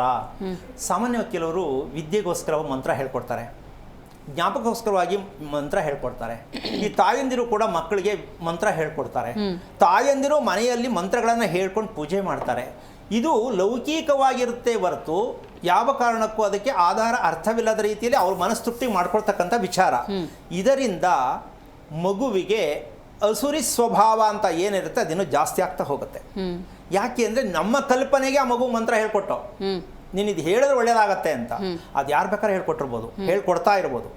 ಈಗ ಕಾರ್ಯಕ್ರಮದಲ್ಲಿ ಪರಿಹಾರ ಹೇಳ್ಕೊಡಿ ಅಂತ ಹೇಳ್ತಾರಲ್ಲ, ಅದಕ್ಕಿನ್ನೂ ಅರ್ಥನೇ ಗೊತ್ತಾಗಿಲ್ಲ ನಮ್ಮ ಜನಕ್ಕೆ. ಪರಿಹಾರ ಹೇಳಕ್ಕೆ ಯಾರಿಂದನೂ ಸಾಧ್ಯ ಇಲ್ಲ. ಅವ್ರ ಬದಲಾವಣೆ ಆಗದೆ ಪರಿಹಾರ ಏನಮ್ಮ. ಅವ್ರ ಬದಲಾವಣೆ ಆಗಬೇಕು. ಅವ್ರ ಬದಲಾವಣೆ ಆಗೋದೇ ಇಲ್ಲ, ಅವ್ರು ಹಾಗೇ ಇರ್ತಾರೆ. ನಾವಿಲ್ಲಿ ಕೂತ್ಕೊಂಡು ಇದನ್ನು ಮಾಡು ಅಂದ್ರೆ ಹಿಂಗಾಗತ್ತದು. ಅಂದರೆ ಇದನ್ನು ನಾನು ಚುಚ್ಚಿ ಹೇಳ್ತಾ ಇದ್ದೀನಿ. ಪರಿಹಾರ ಕೇಳಬೇಡಿ, ಪರಿಹಾರ ಹೇಳೋದು ಎಲ್ಲೂ ಇಲ್ಲ. ಆದರೂ ಹೇಳ್ತಾ ಇದ್ದಾರೆ ಅಂತ ನನಗೆ ಗೊತ್ತಿಲ್ಲ, ನಿಮ್ಗುಂಟು ಅವ್ರಿಗುಂಟು. ಆದ್ರೆ ಒಂದು ಸತ್ಯ ತಿಳ್ಕೊಬೇಕು, ಪ್ರಪಂಚದಲ್ಲಿ ಪರಿಹಾರ ಅಂತಕ್ಕಂಥದ್ದನ್ನು ನಾವು ಬದಲಾವಣೆ ಪರಿವರ್ತನೆ ಆಗ್ತಕ್ಕಂಥದ್ದೇ ಪರಿಹಾರ ಅಂತ ಈ ಮೂಲಕ ಹೇಳೋಕ್ಕೆ ಇಷ್ಟಪಡ್ತೀನಿ. ಇನ್ನು ಮಗುವಿಗೆ ಆರೋಗ್ಯ ಸ್ಥಿತಿಯನ್ನು ನಾವು ಕೊಡಲೇಬೇಕು, ತೋರಿಸ್ಕೊಡ್ಬೇಕು. ಹೌದಲ್ಲ? ಯಾವ ರೀತಿ ತೋರಿಸ್ಕೊಡ್ಬೇಕಾಗತ್ತೆ ಅಂತಕ್ಕಂತಹ ಒಂದು ಲೆಕ್ಕಾಚಾರಕ್ಕೆ ದೇಹಕ್ಕೆ ರೋಗ ನಿರೋಧಕ ಶಕ್ತಿ ಮಗುವಿಗೆ ಬೇಕು. ಒಪ್ಕೊಂಡಿದ್ದೀವಲ್ಲ? ಹೌದು. ರೋಗ ನಿರೋಧಕ ಶಕ್ತಿ ಬೇಕು ಯಾವುದರಿಂದ ಅಂತ ಪ್ರಶ್ನೆ. ಆಹಾರ. ಓಕೆ, ಆಮೇಲೆ ಒಳ್ಳೆ ಶಿಕ್ಷಣ ಅಂದರೆ ಮಾನಸಿಕ ಆಹಾರ, ಭಾವನಾತ್ಮಕ ಆಹಾರ ಅಂತ ನಾನು ಉಲ್ಲೇಖ ಮಾಡ್ಬೋದು. ದೈಹಿಕ ಆಹಾರ ಅಂತ ಹೇಳಿದ್ರೆ ನಾವು ತಿನ್ನುವಂತಹ ಆಹಾರ ಇರ್ಬೋದು. ಮಾನಸಿಕ ಆಹಾರ ಅಂತ ಹೇಳಿದ್ರೆ ಒಳ್ಳೆ ವಿಚಾರಗಳನ್ನು ತಿಳಿಸ್ಕೊಳ್ಳೋದು. ಭಾವನಾತ್ಮಕ ಅಂದರೆ ಇಮೋಷನ್ಸ್ ಅಂದ್ರೇನು, ನಾವು ಯಾವ ರೀತಿ ಇರ್ಬೋದು, ಇಂಥ ಆಹಾರಗಳನ್ನು ಕೊಟ್ಟರೆ ಸದೃಢವಾದಂಥ ಪ್ರಜೆಯನ್ನು ಅಥವಾ ಮನುಷ್ಯನನ್ನು ನಾವು ಸಮಾಜಕ್ಕೆ ಕೊಡ್ಬೋದೇನೋ. ಇಲ್ಲಿ ಕೋಪ ಅಂತಕ್ಕಂಥ ಒಂದು ಸಬ್ಜೆಕ್ಟ್ ತಗೊಂಡ್ರೆ ಏನು? ಹೌದು ಅಮ್ಮ, ಇಲ್ಲಿವರೆಗೂ ಇದಕ್ಕೇನಾದ್ರು ಲೈನ್ ಸಿಕ್ಕಿದೆಯಾ? ಕೋಪ ಬರದೇ ಇದ್ದಂಗೆ ಮನುಷ್ಯ ಬದುಕಬೇಕು ಅಂತ ಇರೋ ಸತ್ಯ, ಹೌದಾ? ಇದು ಹೃದಯಕ್ಕೆ ಬೇಕಾಗಿರೋ ಮೆಸೇಜು, ಹೌದಾ? ಆಗಿದೆಯಾ? ದೊಡ್ಡವ್ರಿಗಾಗಲಿ ಆಗಿದೆಯಾ? ಮಕ್ಕಳಿಗಾಗಿದೆಯಾ? ಇದು ಹೀಗೆ ಇರಬೇಕಾ, ಸರಿ ಮಾಡ್ಕೋಬೇಕಾ, ಬದಲಾವಣೆ ಮಾಡ್ಕೋಬೋದು? ಅಮ್ಮ, ಇದು ಬೇಕಾಗಿರೋದು. ನಾವು ಅದನ್ನ ಹಂಗೆ ಬಿಟ್ಬಿಟ್ಟಿದ್ವಿ. ಮನುಷ್ಯ ಅಂದ್ರೆ ಕೋಪ ಬರಲ್ವಾ? ಇದ್ರ ಪಕ್ಕ ಇನ್ನೊಂದು ಬರುತ್ತೆ, ಏನು? ಬೇಜಾರು. ಕೋಪಕ್ಕೆ ರಿಲೇಷನ್ಶಿಪ್ ಇದು. ಇವೆರಡೂ ಸೇರಿ ನಿದ್ದೆ ಫ್ರೆಂಡ್ಸ್ ಆಗ್ತಾರೆ. ಮಲ್ಕೊಂಡ ತಕ್ಷಣ ಯೋಚನೆ ಮಾಡಿಕೊಂಡು ಕೋಪ ಮಾಡ್ಕೊಂಡು ಮಲಗೋ ಅಂಥವ್ರು ಇರ್ತಾರಲ್ಲ, ಅಲ್ಲಿ ಕಂಪ್ಲೀಟಾಗಿ ದೈವತ್ವ ಅನ್ನೋದು ಮುಳುಗೋಯ್ತು. ಅವರು ಪ್ರೇತತ್ವ ಆಗ್ಬಿಟ್ಟಿರ್ತಾರೆ. ಅಂದರೆ ಮೇಲೆ ಬೀಳೋದು ಅಷ್ಟೇ ಗೊತ್ತು, ಏನೂ ಕೇಳಂಗಿಲ್ಲ. ಈಗ ಇದು ಮಕ್ಕಳಲ್ಲೂ ಹೌದು, ಸಂಸಾರದಲ್ಲೂ ಹೌದು. ಇದನ್ನು ನಾವು ನಿವಾರಣೆ ಮಾಡಬೇಕಾ ಬೇಡವಾ? ಇದು ಮಗುವಿಗೆ ನಿಜವಾಗಿರ್ತಕ್ಕಂಥ ನಾವು ಕೊಡುವಂಥ ಒಳ್ಳೆ ಶಿಕ್ಷಣ ಆಗತ್ತಾ ಇಲ್ವಾ? ಹೌದಾ? ಆರೋಗ್ಯ ನೆಮ್ಮದಿ ಬಿಡಿ ಇನ್ನೇನಮ್ಮ ಇದೆ. ಅದಕ್ಕೆ ನಾವೇನು ತಪ್ಪು ಮಾಡ್ಕೋತಾ ಇದ್ದೀವಿ ಅಂದರೆ ಹೋಲ್ಸೇಲಾಗಿ ಎಲ್ರಿಗೂ ಹೇಳೋಕ್ಕಾಗಲ್ಲ. ರೋಗ ನಿರೋಧಕ ಶಕ್ತಿ ನಮಗೆ ಸಿಕ್ಕುವುದು ರಕ್ತ ಶುದ್ಧೀಕರಣವಾಗ್ತಕ್ಕಂಥದ್ದು ಪ್ರತಿದಿನ ನಡಿಬೇಕು. ಏನು? ರಕ್ತ ಪ್ರತಿದಿನ ಶುದ್ಧೀಕರಣ ಆಗಬೇಕಾ ಬೇಡವಮ್ಮ? ಆಗ್ಬೇಕಲ್ವಾ? ಹಂಗಂದ್ರೆ ಕೆಟ್ಟಿದೆ ಅಂತ ಅಲ್ಲ. ನಾವು ಏನೋ ಗೊತ್ತಿಲ್ಲದೆ ತಿಂದಿರ್ತಕ್ಕಂಥದ್ದು ಅದೊಂದು ನಿರ್ಮೂಲ ಆಗಬೇಕಲ್ಲ, ಅದಕ್ಕೆ ಸಟ್ರೈಟ್ ಮಾಡಬೇಕಲ್ಲ. ನಾವು ಪಾತ್ರೆ ಕ್ಲೀನಾಗಿ ರಾತ್ರಿ ಅಡುಗೆ ಮಾಡಿದ ಬೆಳಗ್ಗೆ ತೊಳೆದಿರ್ತೀವಿ. ಹಾಗೆ ನಮ್ಮ ದೇಹದ ರಕ್ತನೂ ಕೂಡ ಪ್ರತಿದಿನವೂ ಕೂಡ ಶುದ್ಧೀಕರಣ ಆದಾಗ ಮನಸ್ಸಿಗೆ ನೆಮ್ಮದಿ ತೃಪ್ತಿ ಬರುತ್ತೆ. ಇದು ಯಾವುದರಿಂದ ಅಂತಕ್ಕಂಥದ್ದು ನೀವು ಆಹಾರದ ಮೂಲಕ ಹೇಳ್ತಕ್ಕಂಥದ್ದು ಒಂದು ಸೈಡಿಗೆ ಇಟ್ಟಿರೋಣ, ಅದು ಬೇಕು. ಆದರೆ ಅತಿ ಮುಖ್ಯವಾಗಿ ಬೇಕಾಗಿರ್ತಕ್ಕಂಥದ್ದು ಬೆಳಿಗ್ಗೆ ಉದಯ ಸೂರ್ಯವಾಗುವುದಕ್ಕೆ ಮುಂಚೆ ಯಾವ ಮಗುವನ್ನು ಅಟೆನ್ಷನ್ ಅಂದರೆ ಕೂತಿರಬಾರ್ದು ಅಂತ ಹೇಳುತ್ತೆ ಧರ್ಮದಲ್ಲಿ. ಸೂರ್ಯ ಉದಯ ಆಗೋಕ್ಕೆ ಮುಂಚೆ ಕೂತಿರಬಾರ್ದು, ಮಲಗಿರಬಾರ್ದು ಅಂತ ಹೇಳುತ್ತೆ. ರೋಗ ನಿರೋಧಕ ಶಕ್ತಿ ಬೇಕು ಅಂದರೆ ಮಗುನಲ್ಲಿ ಇದು ಪ್ರಾರಂಭ ಮಾಡಬೇಕು. ಹಿಂದೆ ಗುರುಕುಲ ಅಂತಿತ್ತು. ಹೌದು. ಆವಾಗೆಲ್ಲ 3 ಗಂಟೆ ರಾತ್ರಿ 4 ಗಂಟೆ ರಾತ್ರಿಗೇನೆ ಇದನ್ನೆಲ್ಲ ಮಾಡ್ತಾ ಇದ್ರು. ಹೌದಲ್ಲ? ಈಗ ಗುರುಕುಲ ಇಲ್ಲ, ಹೌದಾ? ಆದರೆ ಗುರುಕುಲ ಬೇಕೇ ಬೇಕು ಅಂತ ಹೇಳ್ತಾ ಇಲ್ಲ. ಜ್ಞಾನ ಮಗು ಬೇಕು ಅಂತಕ್ಕಂಥ ನಾವು ಮಗುವಿಗೆ ಆರೋಗ್ಯ ಅನ್ನೋ ಜ್ಞಾನವನ್ನು ಎಲ್ಲಿ ಕೊಡ್ತಾ ಇದ್ದೀವಿ? ಇದನ್ನು ಬೆಳಗಿನ ಗಾಳಿ, ಇದನ್ನು ವಾಯುಗೋಳ ಅಂತ ಹೇಳ್ತೀವಿ. ನಮ್ಮ ಮನೆಯಲ್ಲಿ ಇರಬಹುದು ಅಥವಾ ಹೊರಗಡೆ ಹೋಗಿರಬಹುದು. ಆ ಸಂದರ್ಭದಲ್ಲಿ ಆ ಮಗುವಿಗೆ ಸೂರ್ಯೋದಯಕ್ಕೆ ಮುಂಚೆ ಸ್ನಾನವನ್ನು ಮುಗಿಸಿ, ಅದು ವಾಕ್ ಮಾಡುತ್ತೋ, ಡ್ಯಾನ್ಸ್ ಮಾಡುತ್ತೋ, ಮಂತ್ರ ಹೇಳುತ್ತೋ, ದೇವ್ರ ಹತ್ರ ಕೂತ್ಕೊಳ್ಳುತ್ತೋ, ಏನೋ ಮಾಡ್ಕೊಳ್ಳಿ. ಆ ಸಮಯದಲ್ಲಿ ಎಚ್ಚರಿಕೆಯಿಂದ ಇರಬೇಕು, ಕೂತ್ಕೋಬಾರ್ದು. ಆ ಕೂತ್ಕೊಳ್ಳಬಾರ್ದು ಅಂತ ಏನಕ್ಕೆ ಅಂತ ಮುಂದಕ್ಕೆ ಹೇಳ್ತೀನಿ. ಅದು ನಿಂತೇ ಇರಬೇಕು. ಸೂರ್ಯೋದಯ ಆದ ನಂತರ ಕೂತ್ಕೊಳ್ಳೋದು. ಅದಕ್ಕೆ ಅರ್ಥ ಏನು ಅಂತಕ್ಕಂಥ ತಿಳ್ಕೊಂಡಾಗ ಮಗುವಿಗೆ ಆ ಒಂದು ಸಮಯದಲ್ಲಿ ಬರ್ತಕ್ಕಂತಹ ಉಸಿರಾಟದ ಪ್ರಕ್ರಿಯೆಯಿಂದ ಶುದ್ಧೀಕರಣ ಆಗೋದಕ್ಕೆ ಏನೇನು ಬೇಕು, ಮನಸ್ಸಿಗೆ ಮತ್ತು ರಕ್ತದಲ್ಲಿ ಆಗ್ತಕ್ಕಂಥ ಶುದ್ಧೀಕರಣ ನಡೆಯೋದಕ್ಕೆ ಆರಾಮಾಗಿ ನಡೆದಾಕತ್ತೆ. ಅದು ಎಷ್ಟು ಖುಷಿನೇ ಇರುತ್ತೆ. ಅದನ್ನು ಹೇಳಿದ್ದೀನಿ, ಸಾಕಷ್ಟು ಸಲ ಕೂಡ ಹೇಳಿದ್ದೀನಿ. ಹೌದಾ? ಎಲ್ಲಾಗ್ತಾಯಿದೆ ಇದು ಅಂದರೆ ಶರೀರ ಧರ್ಮ ಹೋಯ್ತು, ಹೊಟ್ಟೋಗಿದೆ. ನಾವಿಲ್ಲಿ ಧರ್ಮವನ್ನು ಅನುಸರಿಸಿ ಬದುಕಬೇಕು ಅಂತ ಭಾಷಣ ಹೇಳ್ತೀವಿ, ಭಾಷಣ ಮಾಡ್ತೀವಿ. ಧರ್ಮ ಅಂತಕ್ಕಂಥದ್ದು ನಮ್ಮ ಶರೀರ ಧರ್ಮದ ಮೀರಿ ಮುಂದಿನ ಧರ್ಮ ಬೇರೆ. ಮೊದಲು ನಾವು ನಮ್ಮ ಶರೀರವನ್ನು ಧರ್ಮ ರಕ್ಷಣೆ ಮಾಡ್ತಕ್ಕಂಥ ರೀತಿಯಲ್ಲಿ ನಮ್ಮ ದೇಹನ ಇಟ್ಕೋಬೇಕು. ಹೌದು. ಇದು ಇಲ್ಲಿ ಮಾಡಬೇಕಾದಂತಹ ಕೆಲಸ. ಇದಕ್ಕಿಂತ ಮುಂಚಿತವಾಗಮ್ಮ ಇನ್ನೊಂದು ಪನಿಷ್ಮೆಂಟ್ ಅಂತ ಅನ್ಕೋಬೋದು ನೀನು. ಏನು? ಮಗು ಏಳ್ಸೋದು ಸರಿ, ಸ್ನಾನ ಮಾಡಿಸೋದು ಸರಿ, ಹೊರಗಡೆ ಕರ್ಕೊಂಡು ವಾಕ್ ಮಾಡಿಸೋದು ಸರಿ, ಏನೋ ಒಂದು ಮಾಡಿಸೋದು ಸರಿ, ಮಾಡಿಸೋಣ. ಇನ್ನೊಂದು ಅತಿ ಮುಖ್ಯವಾದ ಕೆಲಸ ನೀನೇ ಹೇಳ್ಬಿಟ್ಟಿದ್ಯಾ. ಅದನ್ನು ಏನು? ಆ ಸಮಯಕ್ಕೆ ಮಗುಗೆ ಮೋಷನ್ ಆಗಿರಬೇಕು, ಕ್ಲೀನ್ ಆಗಿರಬೇಕಲ್ಲ. ಎಷ್ಟು ಮಕ್ಕಳಿಗಾಗತ್ತೆ ಪಾಪ? ಅದನ್ನು ನಾವು ಹೇಳ್ದಂಗೆಲ್ಲ ಆಗೋ ಸಾಧ್ಯತೆ ಇಲ್ವಲ್ಲ. ಅಂದ ಮೇಲೆ ಅದು ಆಗದೇ ಸ್ನಾನ ಮಾಡಿಸಿದ್ರೆ ಅರ್ಥನೂ ಇಲ್ಲ, ಏನು ಮಾಡಿದ್ರು ಪ್ರಯೋಜನ ಇಲ್ಲ. ಹಂಗಂತ ಏನು ಮಾಡೋದು ಬೇಡ ಅಂತಲ್ಲ, ಆದರೂ ಅದು ಆಗಬೇಕು. ಅದಾಗಿಲ್ಲ ಅಂದರೆ ತಪ್ಪಿದೆ, ಕ್ರಮ ತಪ್ಪಿದೆ. ಆ ದಿನದ ಎಂದಿನ ದಿನದ ಕ್ರಮ ತಪ್ಪಿದೆ. ಊಟದ ಕ್ರಮ, ನೀರಿನ ಕ್ರಮ, ಏನು ಬೇಕಾರಾಗಿರ್ಬೋದು. ಐಡೆಂಟಿ ಆಯ್ತಲ್ಲ. ಇದನ್ನು ಎಚ್ಚರಿಕೆ ತಗೊಳ್ಳೋಕೆ ಎಷ್ಟು ಮೆಸೇಜ್ ಸಿಕ್ತು ನೋಡಮ್ಮ. ಸೊ ಇವತ್ತು ಸರಿ ಹೋಗಲಿಲ್ಲ, ನಾಳೆ ಸರಿ ಮಾಡ್ಬೋದು, ಹೌದಲ್ಲ. ನೆನ್ನೆ ಪ್ರಾಬ್ಲಮ್ ಆಯಿತು, ಮಗು ಕರೆಕ್ಟ್ ರೀತಿ ಮೋಷನ್ಗೆ ಹೋಗೋಕ್ಕಾಗಲಿಲ್ಲ, ಯೂರಿನ್ ಕರೆಕ್ಟ್ ಪಾಸ್ ಮಾಡೋಕ್ಕಾಗಲಿಲ್ಲ, ಸೊ ಇವತ್ತು ಅದನ್ನು ಸರಿ ಮಾಡಿ ನಾಳೆ ಸರಿ ಮಾಡೋಣ. ಎಷ್ಟು ಚೆನ್ನಾಗಿರುತ್ತೆ ಹೇಳಮ್ಮ. ಯೋಚನೆ ನಮ್ಮಲ್ಲೇ ಪರಿವರ್ತನೆ ಮಾಡ್ಕೊಳ್ತಕ್ಕಂಥದ್ದು. ಮಾಡೋಕ್ಕಾಗಿದೆಯಾ ಇದು ಅಂತನ ಸ್ವಲ್ಪ ಯೋಚನೆ ಮಾಡೋದಾದರೆ ಸ್ವಲ್ಪ ಮಟ್ಟಕ್ಕೆ ಮಾಡ್ತಾ ಇದ್ದಾರೆ ಅಂತ ಅಂದ್ಕೊಳ್ಳೋಣ. ಆದರೆ ಹೋಲ್ಸೇಲಾಗಿ ಎಲ್ಲರೂ ಮಾಡ್ತಾ ಇದ್ದಾರೆ ಅನ್ನೋ ಮಟ್ಟಕ್ಕೆ ಕಷ್ಟ ಇದೆ. ಏನು ಹೇಳ್ತೀಯಮ್ಮ? ಹೌದು ಬಹುತೇಕ ಯಾಕೆಂದ್ರೆ ಅವರವರ ವೈಯಕ್ತಿಕವಾದ ಸಂದರ್ಭಗಳು, ಸಮಸ್ಯೆಗಳು ಖಂಡಿತ ಇರಬಹುದು. ಆದರೆ ಇಲ್ಲಿ ಸಮಸ್ಯೆ ತರೋ ಸರಿ ಅಂತಮ್ಮ, ಇಲ್ಲ ಮಕ್ಕಳಿಗೋಸ್ಕರ ಅದು ಕರ್ತವ್ಯ ಮಾಡಲೇಬೇಕು ಅಂತ ಸರಿ ಅಂತನ? ಮಕ್ಕಳು ಮುಖ್ಯ ಆದರೆ, ಮಕ್ಕಳು ಮುಖ್ಯ ಆದರೆ ತುಂಬ ಅದ್ಭುತವಾದ ವಿಚಾರ ಹೇಳಿದೆ ಕಣಮ್ಮ. ಮಕ್ಕಳೇ ಮುಖ್ಯ ಆದರೆ ಅದು ಮಾಡಬೇಕು. ನಮ್ಮ ಕಮಿಟ್ಮೆಂಟು ಅಂತಕ್ಕಂಥದ್ದಾದರೆ ಹೆಂಗೋ ನಡೆಯುತ್ತೆ ಅಂತ ಬಿಟ್ಬಿಡಬೇಕು. ಆದರೂ ನಾವು ಕೇಳೋದಂತೂ ಬಿಡಲ್ಲ. ನನ್ನ ಮಗ ಚೆನ್ನಾಗಿಲ್ಲ, ನನ್ನ ಮಗಳು ಚೆನ್ನಾಗಿಲ್ಲ, ಆರೋಗ್ಯ ಚೆನ್ನಾಗಿಲ್ಲ ಕೇಳ್ತೀವಲ್ವಾ. ಹಾಗಿದ್ಮೇಲೆ ಇದನ್ನು ಯಾಕೆ ಪಾಲನೆ ಮಾಡ್ತಾ ಇಲ್ಲ? ಎಷ್ಟು ಜನ ತಂದೆ ತಾಯಿಗಳು ಮಕ್ಕಳಿಗೋಸ್ಕರವಾಗಿ ಬೇಡ ಅವ್ರಿಗೋಸ್ಕರ ಮಾಡ್ತಾ ಇದ್ದಾರೆ. ಹೋಗಲಿ, ಅವರು ಮಾಡಿದ್ರೆ ಮಕ್ಕಳು ಆಟೋಮೆಟಿಕ್ ರೆಡಿ ಆಗ್ತಾರೆ. ಅವರೇ ಮಾಡಿರಲ್ಲ. ಅವ್ರು ಮಲ್ಕೊಂಡು ಹೇಳೋ ಮೇಲೆ ಓದೋ ಅಂತಂದರೆ ಅವ್ನು ನೋಡ್ತಾನೆ, ನಮ್ಮ ಅಪ್ಪನೇ ಮಲಗೋನೆ, ನಾನ್ಯಾಕೆ ಓದಬೇಕು ಅಂತ. ಮೊದಲು ನಾವು ಮಾಡ್ಬೇಕು ಅದನ್ನು, ಆಮೇಲೆ ಮಕ್ಕಳು ಮಾಡ್ತಾರೆ.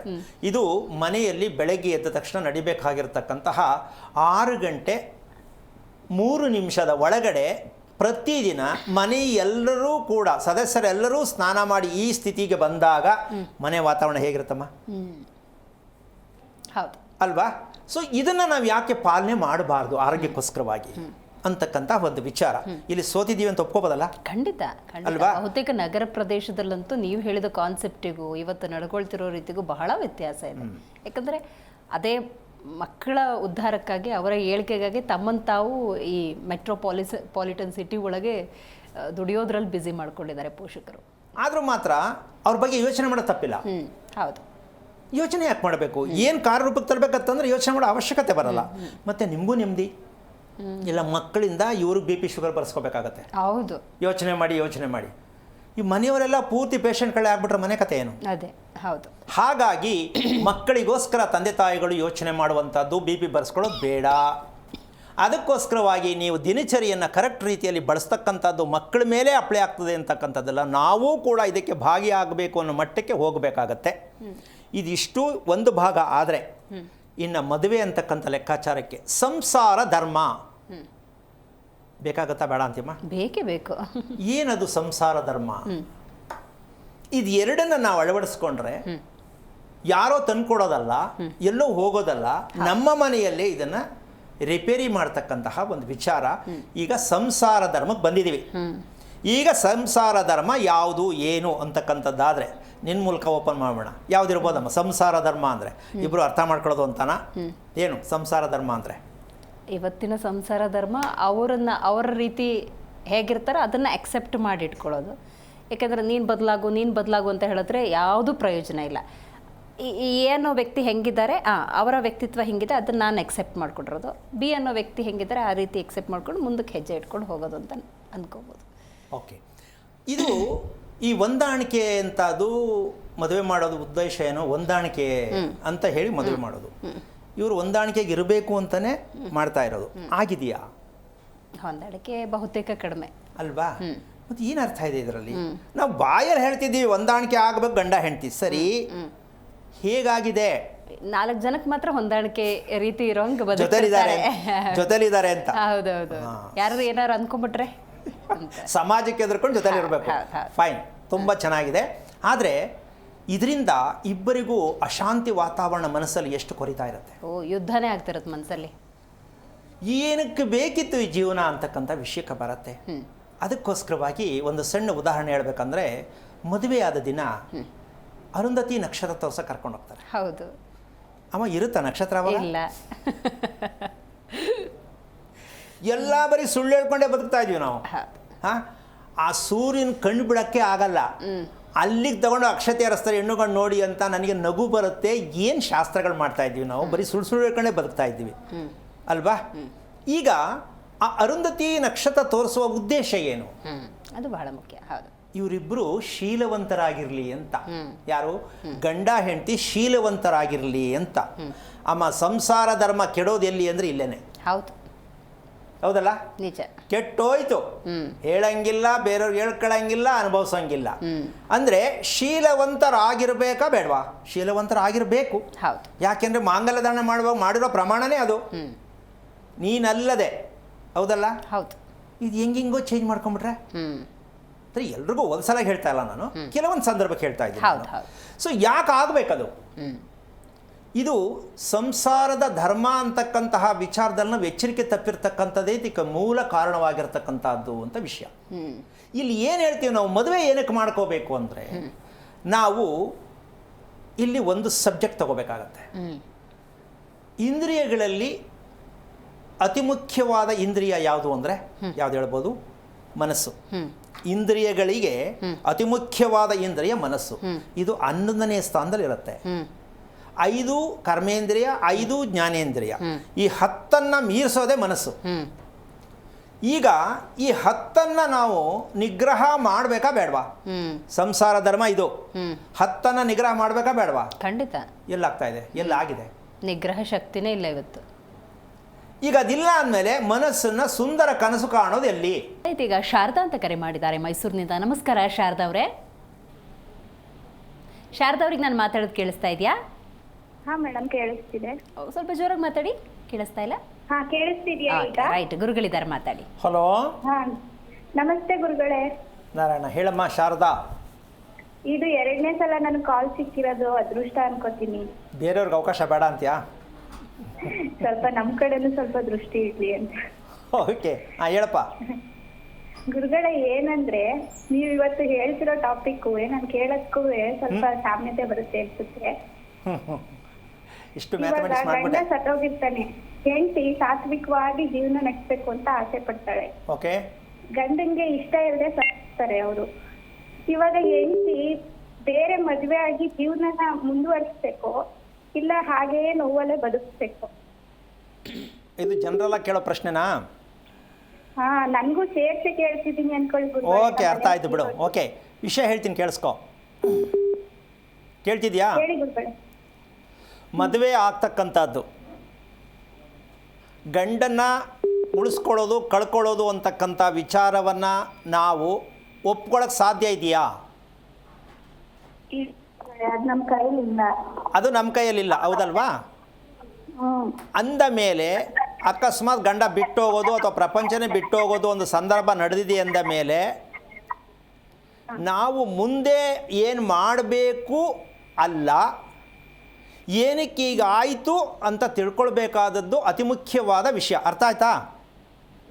ಅರ್ಥ ಆಗ್ತಿದೆ ಗುರುಗಳೇ. ಏನಕ್ಕಾಯಿತು ಅಂತ ತಿಳ್ಕೊಳ್ತಕ್ಕಂಥದ್ದೇ ಸರಿಯಾದ ಉತ್ತರನೇ ಹೊರ್ತು ಹಾಗೇ ಇರಬೇಕಾ ಮುಂದುವರಿಬೇಕಾ ಅಂತಕ್ಕಂಥದ್ದು ತಪ್ಪು.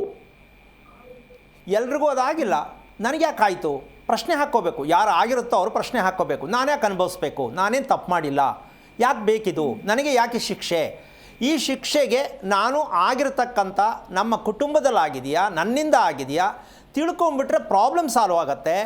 ಅದು ಬದುಕು ನಿನ್ನ ಕೈಯ ವೈಯಕ್ತಿಕವಾದ ಬದುಕು. ಅದು ನೀನು ಯಾವ ಥರ ಆಪ್ಷನ್ ತೊಗೋಬೋದು, ಮದುವೆ ಮಾಡ್ಕೋಬೋದು, ಹಾಗೆ ಇರ್ಬೋದು, ದೈವತ್ವಕ್ಕೆ ಹೋಗ್ಬೋದು, ಏನಿವ ಅದು ನಿನಗೆ ಸೇರಿದ್ದು. ಆದರೆ ತಪ್ಪು ಯಾಕಾಗಬೇಕು, ಆ ಸಾಲ ತೀರಿಸಲೇಬೇಕಂತ ತೀರ್ಮಾನವನ್ನು ಮಾಡಿದಾಗ ಮುಂದಿನ ದಾರಿ ಸುಗಮವಾಗಿರುತ್ತೆ, ನೆಮ್ಮದಿಯಾಗಿರುತ್ತೆ, ಆರೋಗ್ಯ ಇರುತ್ತೆ. ತಪ್ಪು ನಡೆದಿದ್ದನ್ನು ಅದನ್ನೇ ಯೋಚನೆ ಮಾಡಿಕೊಂಡು ಜೀವನ ಹಾಳು ಮಾಡ್ಕೊಳ್ಳೋದು ತಪ್ಪು. ಪ್ರಪಂಚದಲ್ಲಿ ಬೇಕಾದಷ್ಟು ಜನಕ್ಕೆ ಆಗ್ತಾಯಿದೆ, ಇದು ಆಗಿದೆ. ಎಷ್ಟೋ ಜನ ಮದುವೆನೇ ಆಗದೆ ಇರೋರು ಇರ್ತಾರೆ. ಆದರೆ ಇದು ಭಗವಂತ ಕೊಟ್ಟಂಥ ಪರೀಕ್ಷೆ ನಮಗೆ. ನೀನು ತಿಳ್ಕೊಂಡಿಲ್ಲಪ್ಪ, ಫೇಲ್ ಆಗಿದೆಯಾ, ತಿಳ್ಕೊಂಡಿದ್ರೆ ಪಾಸ್ ಆಗ್ತಿದೆ. Very simple. ಅಮ್ಮ, ಅರ್ಥ ಆಯ್ತಾ? ಅರ್ಥ ಆಯ್ತು ಗುರುಗಳೇ. ಆಮೇಲೆ ಇನ್ನೊಂದು ವಿಷಯ ಏನು ಅಂದ್ರೆ, ನಾವು ಗೀತೆಯಲ್ಲಿ ಏನ್ ಹೇಳಿದ್ದಾರೆ ಅದನ್ನ ತಿಳ್ಕೊಂಡು ಸಾತ್ವಿಕವಾಗಿ ನಾನು ಬದುಕ್ತೀನಿ ಅಂತ ಅನ್ಕೊಂಡಿರ್ತೀನಿ. ಅಮ್ಮ, ಒಂದು ನಿಮಿಷ. ಹೇಳೋರು ಪುಸ್ತಕದಲ್ಲಿ ಇರ್ತಕ್ಕಂಥದ್ದು ಸಾಂಬಾರಿಗೆ ಬರಲ್ಲ, ಅದು ಹೇಳೋರು ಅಷ್ಟೇ ಕೇಳ್ಕೋಬೇಕು. ವಿಚಾರ ಏನು ಅಂದರೆ, ಯಾವುದೇ ವಿಚಾರ ಪ್ರಾಕ್ಟಿಕಲ್ಲಾಗಿ ನಮ್ಮ ಜೀವನದಲ್ಲಿ ಅಳವಡಿಸ್ಕೊಳ್ತಕ್ಕಂಥದ್ದು ನಮ್ಮ ಮನಸ್ಸಿಗೆ ಬರಬೇಕು. ಯಾರೋ ಹೇಳಿದ್ದನ್ನು ನಾವು ಬದುಕ್ತೀವಿ ಅಂದರೆ ತಪ್ಪಾಗತ್ತೆ, ಜೀವನದಲ್ಲಿ ಬದುಕೋಕ್ಕಾಗಲ್ಲ. ದಯವಿಟ್ಟು ಅದನ್ನು ಬಿಡು. ನಿನ್ನ ಏನು, ನನ್ನ ಜೀವನ, ನಾನು ಯಾರು ಅಂತ ತಿಳಿಯೋಕ್ಕೆ ಪ್ರಯತ್ನ ಮಾಡು. ಅದಕ್ಕೆಲ್ಲ ಎಲ್ಲದಕ್ಕೂ ಉತ್ತರ ಸಿಕ್ಬಿಡುತ್ತೆ. ಒಳ್ಳೆಯದಾಗಲಿ. ರಾಜೇಶ್ವರಿ ಅಂತ ಕರೆ ಮಾಡಿದ್ದಾರೆ ಬೆಂಗಳೂರಿನಿಂದ. ನಮಸ್ಕಾರ ರಾಜೇಶ್ವರಿಗೆ ನನ್ನ ಧ್ವನಿ ಕೇಳಿಸ್ತಾ ಇದೆಯಾ? ಹಾ, ಕೇಳಿಸ್ತಾ ಇದೆ ಮೇಡಮ್. ಓಕೆ, ಗುರುಗಳಿದ್ದಾರೆ, ಮಾತಾಡಿ. ಹಲೋ. ಹರಿ ಓಂ ಗುರುಗಳೇ. ನಾರಾಯಣ ಹೇಳಿ ರಾಜೇಶ್ವರಿ ಅವರೇ. ಗುರುಗಳೇ, ನಾವು ನಿಮ್ಮ ಹತ್ರ ಬಂದಿದ್ವಿ. ಹಾಂ ಹೇಳಿ. ಆಮೇಲೆ ಒಂದ್ 2-3 ಪ್ರಕ್ರಿಯೆಗಳನ್ನು ಮಾಡ್ಕೊಂಡಿದೀವಿ. ಓಕೆ, ಹೇಗನ್ಸಿದೆ? ಇದು ನಂಜನಗೂಡಿಗೆ ಹೋಗೋದ್ರಿಂದ ನನ್ನ ಆರೋಗ್ಯ ಸ್ವಲ್ಪ ಸುಧಾರಿಸಿದೆ. ಸದ್ಯ ಖುಷಿ ಆಯ್ತು. ಈಗ ಮುಂದೆ ಏನು? ಆಮೇಲೆ ಆದ್ರೆ ಒಂದ್ ವಿಷಯ ಅಂದ್ರೆ ನಮ್ಮ ಮನೆಯವ್ರ ಉದ್ಯೋಗದಲ್ಲಿ ಪದೇ ಪದೇ ತುಂಬಾ ಕಿರಿಕಿರಿ ಆಗ್ತಾ ಇದೆ. ಅದು ಏನಕ್ಕಂತ ಗೊತ್ತಾಗ್ತಾ ಇಲ್ಲ. ಎಷ್ಟು ವರ್ಷ ಆಯ್ತು ಮದುವೆ ಆಗಿ ಅಮ್ಮ? ಮದುವೆ ಆಗಿ 16ನೇ ವರ್ಷ ನಡೀತಾ ಇದೆ ಗುರುಗಳೇ. ಯಾವ ವಾರ ಮದುವೆ ಆಗಿದ್ದು? ನಮ್ದು ಭಾನುವಾರ ವರಪೂಜೆ, ಸೋಮವಾರ ಅಕ್ಷತೆ. ಓಕೆ, ನೀವು ಹುಟ್ಟಿದ್ದು? ನಾನು ಹುಟ್ಟಿದ್ದು ಬುಧವಾರ, ಹಸ್ತ ನಕ್ಷತ್ರ, ಕನ್ಯಾ ರಾಶಿ. ಓಕೆ, ನೀನು ಋಷಭ ಲಗ್ನ. ತಿರುಪತಿಗೆ ಯಾವಾಗ ಹೋಗಿದೆ? ಇಲ್ಲ, ಹೋಗಿಲ್ಲ ಗುರುಗಳೇ. ನಾವು ನಿಮ್ಮ ಹತ್ರ ಬಂದಾಗ ಅದೇನು ಹೇಳಿಲ್ಲ. ಆದ್ರೆ ನನ್ನ ಕನಸಲ್ಲಿ ಮಾತ್ರ ಅವ್ರು ತಿರುಪತಿ ಶ್ರೀನಿವಾಸರು ಬರ್ತಾ ಇದ್ರು. ಅದ್ರ ಮೊದಲು ಅಕೌಂಟ್ ಓಪನ್ ಮಾಡಮ್ಮ. ಹಾ, ಒಂದು ತಿಳ್ಕೊ, ಯಜಮಾನ್ರು ಕಿರಿಕಿರಿ ಅನ್ನೋ ಬದಲು, ಕೇಳಿಸ್ಕೊತಿದ್ಯಾ? ಯಾವುದೇ ಹೆಣ್ಣು ಮಗಳಾದರೂ ಯಜಮಾನ್ರು ಕಿರಿಕಿರಿ ಅನ್ನೋದನ್ನ ದಯವಿಟ್ಟು ಬಿಟ್ಟು ಅವ್ರನ್ನ ರಿಪೇರಿ ಮಾಡಬೇಕು ಅನ್ನೋದನ್ನ ಬಿಟ್ಟು ನಾವು ಹೇಗಿದ್ದಾಗ ಅವ್ರು ರಿಪೇರಿ ಆಗ್ತಾರೆ ಅಂತ ತಿಳ್ಕೊಂಡ್ರೆ ಪ್ರತಿಯೊಂದು ಹೆಣ್ಣಿಗೆ ನೆಮ್ಮದಿ, ಆರೋಗ್ಯ ಸಿಕ್ಕತ್ತೆ. ನಾವು ಬುದ್ಧಿ ಕಲ್ಸೋಕ್ಕಾಗಲಿ, ಬುದ್ಧಿ ಹೇಳೋಕ್ಕೋಗಲಿ, ಪೂಜೆ ಮಾಡಿ ಸರ್ ಮಾಡ್ತೀನಿ ಅನ್ನೋದಾಗಲಿ, ಮಾಟ ಮಂತ್ರ ಮಾಡಿಸಿ ಇವೆಲ್ಲ ನಡೆಯಲ್ಲ. ನಾನು ಹೇಳೋದು ಅರ್ಥ ಆಗ್ತಾ ಇದೆಯಾ? ಶುಕ್ರವಾರದ ಒಂದು ನಿಮಿಷ ಕೇಳಿಸ್ಕೊ. ಶುಕ್ರವಾರದ ದಿವಸ, ಭಾನುವಾರ ದಿವಸ ಬೆಳಗಿನ ದರ್ಶನ ಆಗಬೇಕು. ಮೊದಲು ಪದ್ಮಾವತಿ ದರ್ಶನ, ನಂತರ ಶ್ರೀನಿವಾಸ ದರ್ಶನ, ಪ್ಯಾಕೇಜಲ್ಲಿ ಹೋಗಬೇಕು. ಯಾಕೆಂದರೆ ನೀವು ಹೋಗ್ಲಿಕ್ಕೆ ಆಗಲ್ಲ, ಇಲ್ಲ ಜಗಳ ಆಗ್ಬೋದು, ಇಲ್ಲ ನೀವು ಹೋಗೋ ಬಸ್ಸೇ ಕೆಟ್ಟು ನಿಲ್ಬೋದು, ಅಥವಾ ದುಡ್ಡೇ ಬಿದ್ದು ಹೋಗ್ಬೋದು, ಅಥವಾ ಅಲ್ಲೇ ಜಗಳ ಮಾಡ್ಕೊಂಡು ವಾಪಸ್ ಬರ್ಬೋದು. ಇದೆಲ್ಲ ನಡೆಯುತ್ತೆ ನಿಮ್ಮದು. ಇದೆಲ್ಲ ಆಗಿದೆ ಗುರುಗಳೇ. ಆಗ್ತಾನೇ ಇರುತ್ತೆ, ಆಗಿದೆಯಲ್ಲ ಆಗ್ತಾನೇ ಇರುತ್ತೆ. ಅದಕ್ಕೆ ಏನು ಮಾಡಬೇಕು ಅಂದರೆ, ನಾವು ಪ್ಯಾಕೇಜಲ್ಲಿ ಹೋದರೆ ಬಸ್ಸಲ್ಲಿ ಎಷ್ಟೋ ಜನ ಇರ್ತಾರೆ, ಅದ್ರ ಜೊತೆ ನೀವು ಹೋಗ್ಬಿಡ್ತೀರಾ. ಇಷ್ಟು ಮಾಡಿಕೊಂಡು ಬಂದ ಮೇಲೆ ಒಂದು ರಾತ್ರಿ ಬಂದು ಮಲಗದ ಮೇಲೆ ಆಮೇಲೆ ನೀನು ಬೇಕಾದ್ರೆ ಕರೆ ಮಾಡಮ್ಮ. ನಿನ್ಗೆ ಎಷ್ಟು ಬದಲಾವಣೆ ಆಗುತ್ತೆ ಅದು ಶ್ರೀನಿವಾಸರ ಹತ್ರ ಹೋಗಿ ಬಂದರೆ ಖುಷಿ ಆಗಲಿ, ಒಳ್ಳೇದಾಗಲಿ. ರಾಜೇಶ್ವರಿ ಅಂತ ಕರೆ ಮಾಡಿದ್ದಾರೆ. ನಮಸ್ಕಾರ ರಾಜೇಶ್ವರಿ ಅವರೇ. ನಮಸ್ಕಾರ ಗುರುಗಳಿದ್ದಾರೆ, ಮಾತಾಡಿ. ಹಲೋ, ಹರಿ ಓಂ ಗುರುಜಿ. ನಾರಾಯಣ ಹೇಳಿ ಹೇಳಿ. ಅದೇ ನನ್ನ ಮಗನ ಬಗ್ಗೆ ತಿಳ್ಕೋಬೇಕಿತ್ತು. ಏನು ನಕ್ಷತ್ರ? ನಕ್ಷತ್ರ ಉತ್ತರ ನಕ್ಷತ್ರ, ಕನ್ಯಾ ರಾಶಿ. ಉತ್ತರ ನಕ್ಷತ್ರ. ಹಾಂ ಹೇಳಿ, ಏನು ಬೇಕಾಗಿತ್ತು? ವಯಸ್ಸೆಷ್ಟು? ಅದೇ ಅವನಿಗೆ ಈಗ 26. ಮುಂದೆ ಅದೇ ಈಗ ತಿಳ್ಕೋಬೇಕು, ಅವನು ಏನಾದ್ರು ಭವಿಷ್ಯದ ಬಗ್ಗೆ ತಿಳ್ಕೋಬೇಕು ಅಂತ. ಅಲ್ಲ, ಏನು ಮಾಡ್ತಾ ಇದ್ದಾನೆ ಅವನು? ಕೆಲಸ ಮಾಡ್ತಾ ಇದ್ದಾನೆ, BBM ಇದೆ, ಕೆಲಸ ಮಾಡ್ತಾ ಇದ್ದಾನೆ. ಅವನ ಬಗ್ಗೆ ಈಗ ನಿಮ್ಗೆ ಏನು ಅಭಿಪ್ರಾಯ ಇದೆ? ಏನು ಬೇಕು ಅವನ ಬಗ್ಗೆ ಅಂತ? ಆರೋಗ್ಯನಾ, ಮದುವೆನಾ, ನೆಮ್ಮದಿನಾ? ಅಲ್ಲ, ಎಲ್ಲದರಲ್ಲೂ ಒಂಥರ ಏನು ಮುಂದೆ ಒಂದು ಹೇಗಿರ್ತಾನೆ ಅದ್ರ ಬಗ್ಗೆ ತಿಳ್ಕೋಬೇಕು ಅಂತ. ನಿಮ್ಮ ಮನೆ ಎಷ್ಟು ವರ್ಷದ್ದು? ನಿಮ್ಮ ಮನೆ ಎಷ್ಟು ವರ್ಷದ್ದು? ಇದು ತುಂಬಾ ಹಳೆ ವರ್ಷದ್ದು. ಎಷ್ಟು ವರ್ಷದ ಹೇಳಿ? ಒಂದು 80 years ಆಗಿರ್ಬೋದು. 80 ಆಗಿರ್ಬಹುದೇನೋ. ಓಕೆ, ಒಂದೇ ಮನೆನಾ, ಬೇರೆ ಎಲ್ಲ ಜಾಯಿಂಟ್ ಇದೆಯಾ? ಇಲ್ಲ ಇಲ್ಲ, ಇದು ಜಾಯಿಂಟ್ ಇದೆ ಪಕ್ಕದಲ್ಲಿ. ಅಲ್ಲ, ಜಾಯಿಂಟ್ ಇದೆಯಾ? ಇದೆ ಗುರುಜಿ. ಯಾವ ದಿಕ್ಕು? ಅಂದ್ರೆ ಪೂರ್ವಕ್ಕೆ ಬಾಗಿಲು, ಪಶ್ಚಿಮಕ್ಕೆ ಒಂದು ಬಾಗಿಲಿದೆ. ಓಕೆ, ಈಗ ಅಂಟ್ಕೊಂಡಿರೋದು ಯಾವ ದಿಕ್ಕು ಗಂಟಿದೆ? ಉತ್ತರನಾ ದಕ್ಷಿಣನಾ? ಉತ್ತರಕ್ಕೆ. ಓಕೆ, ದಕ್ಷಿಣದಲ್ಲಿ? ಇಲ್ಲ, ಯಾವುದೂ ಇಲ್ಲ. ಖಾಲಿ ಇದೆಯಾ? ಖಾಲಿ ಸೈಟು. ಟವರ್ ಹಾಕಿದ್ದಾರೆ ಅಲ್ಲಿ. ಓಕೆ, ನಿಮ್ದೇನಾ ಅದು ಟವರು? ಇಲ್ಲ ಇಲ್ಲ, ಬೇರೆಯವ್ರದ್ದು. ಓಕೆ, ಕಾಂಪೌಂಡ್ ಇಲ್ವಾ ಅಲ್ಲಿ? ಕಾಂಪೌಂಡ್ ಇದೆ ಮಧ್ಯದಲ್ಲಿ, ಅದು ಸ್ವಲ್ಪ ಅರ್ಧ ಬಿದ್ದೋಗ್ತಿದೆ. ಯಾರು, ನಿಮ್ದ ಕಾಂಪೌಂಡು ಬೇರೆಯವ್ರದ? ಅವ್ರದ್ದೇ ಅದು. ನಿಮ್ಮ ಯಜಮಾನ್ರು ಏನು ಮಾಡೋದು? ನಮ್ಮ ಯಜಮಾನ್ರಿಲ್ಲ ಗುರುಜಿ, ಅವ್ರು ತೀರೋಗಿದ್ದಾರೆ. ಎಷ್ಟು ವರ್ಷ ಆಯಿತು? ಈಗ 8 ವರ್ಷ ಆಗಿದೆ ಅನ್ಸುತ್ತೆ. ಏನಾಗಿತ್ತು ಅವರಿಗೆ? ಶುಗರ್ ಎಲ್ಲ ಇತ್ತು, ಹಾಗಾಗಿ ಹಾರ್ಟ್ ಅಟ್ಯಾಕ್ ಆಗಿ. ಯಾವ ಊರು ನಿಮ್ಮದು? ನಮ್ದು ಚಿಕ್ಕಮಂಗ್ಳೂರು ಗುರುಜಿ. ಸ್ವಲ್ಪ ದಯವಿಟ್ಟು, ತುಂಬ ಬೇಜಾರಾಗ್ತಾ ಇದೆ ನಿಮ್ಮ ವಿಷಯ ಕೇಳಿ. ನಿಮ್ಮ ಮನೆ ಐಡೆಂಟಿ ಎಷ್ಟು ಮಟ್ಟಿಗೆ ಮಾಡ್ಕೊಂಡಿದ್ರೆ? ಉತ್ತರ ಕ್ಲೋಸ್ ಆಗಿದೆ, ದಕ್ಷಿಣ ತೆರ್ಕೊಂಡಿದೆ. ಗಂಡಸರನ್ನ ಮನೆಯಿಂದ ಯಾವುದೇ ಕಾರಣಕ್ಕೂ ವಾಶೌಟ್ ಮಾಡ್ತಕ್ಕಂಥ ಮನೆ ಇಟ್ಕೊಂಡು ನೀವು ಯಾಕೆ ಈ ಥರ ತೂಕಡಿಸ್ತಾ ಇದ್ದೀರಾ? ತಪ್ಪಲ್ವಾ ನೀವು ಮಾಡ್ತಾ ಇರೋದು? ಹೌದು, ಬೈದಲ್ಲೇ ಬದುಕಬೇಕು ನೀವು. ಅಲ್ಲ ಗುರುಜಿ, ಸೈಟ್ ಇದೆ ಪಕ್ಕದಲ್ಲಿ, ಮನೆ ಕಟ್ಟಬೇಕು. ಒಂದು ನಿಮಿಷ, ಅಷ್ಟು ಸುಲಭ ಮನೆ ಕಟ್ಟಕ್ಕಾಗಲ್ಲ. ನೀವು ಒಂದು ತಿಳ್ಕೊಳ್ಳಿ, ನಮ್ಮ ಯಜಮಾನು ಹಾರ್ಟ್ ಅಟ್ಯಾಕ್ ಆಗಿದ್ದು, ಏನೋ ಇತ್ತು, ಶುಗರ್ ಇತ್ತು, BP ಇತ್ತು ಅಂತ ಅಂದ್ಕೊಂಡು ಸುಮ್ಮನಾಗಿದ್ದೀರಾ ನೀವು. ನಿಜವಾಗಲೂ ಅಕಾಲಿಕ ಮರಣನೇ ಅದು, ಅಕಸ್ಮಾತ್ ಆಗಿರ್ತಕ್ಕಂಥದ್ದು, ಆಗೋಗಿದೆ, ಹೋಗಲಿ.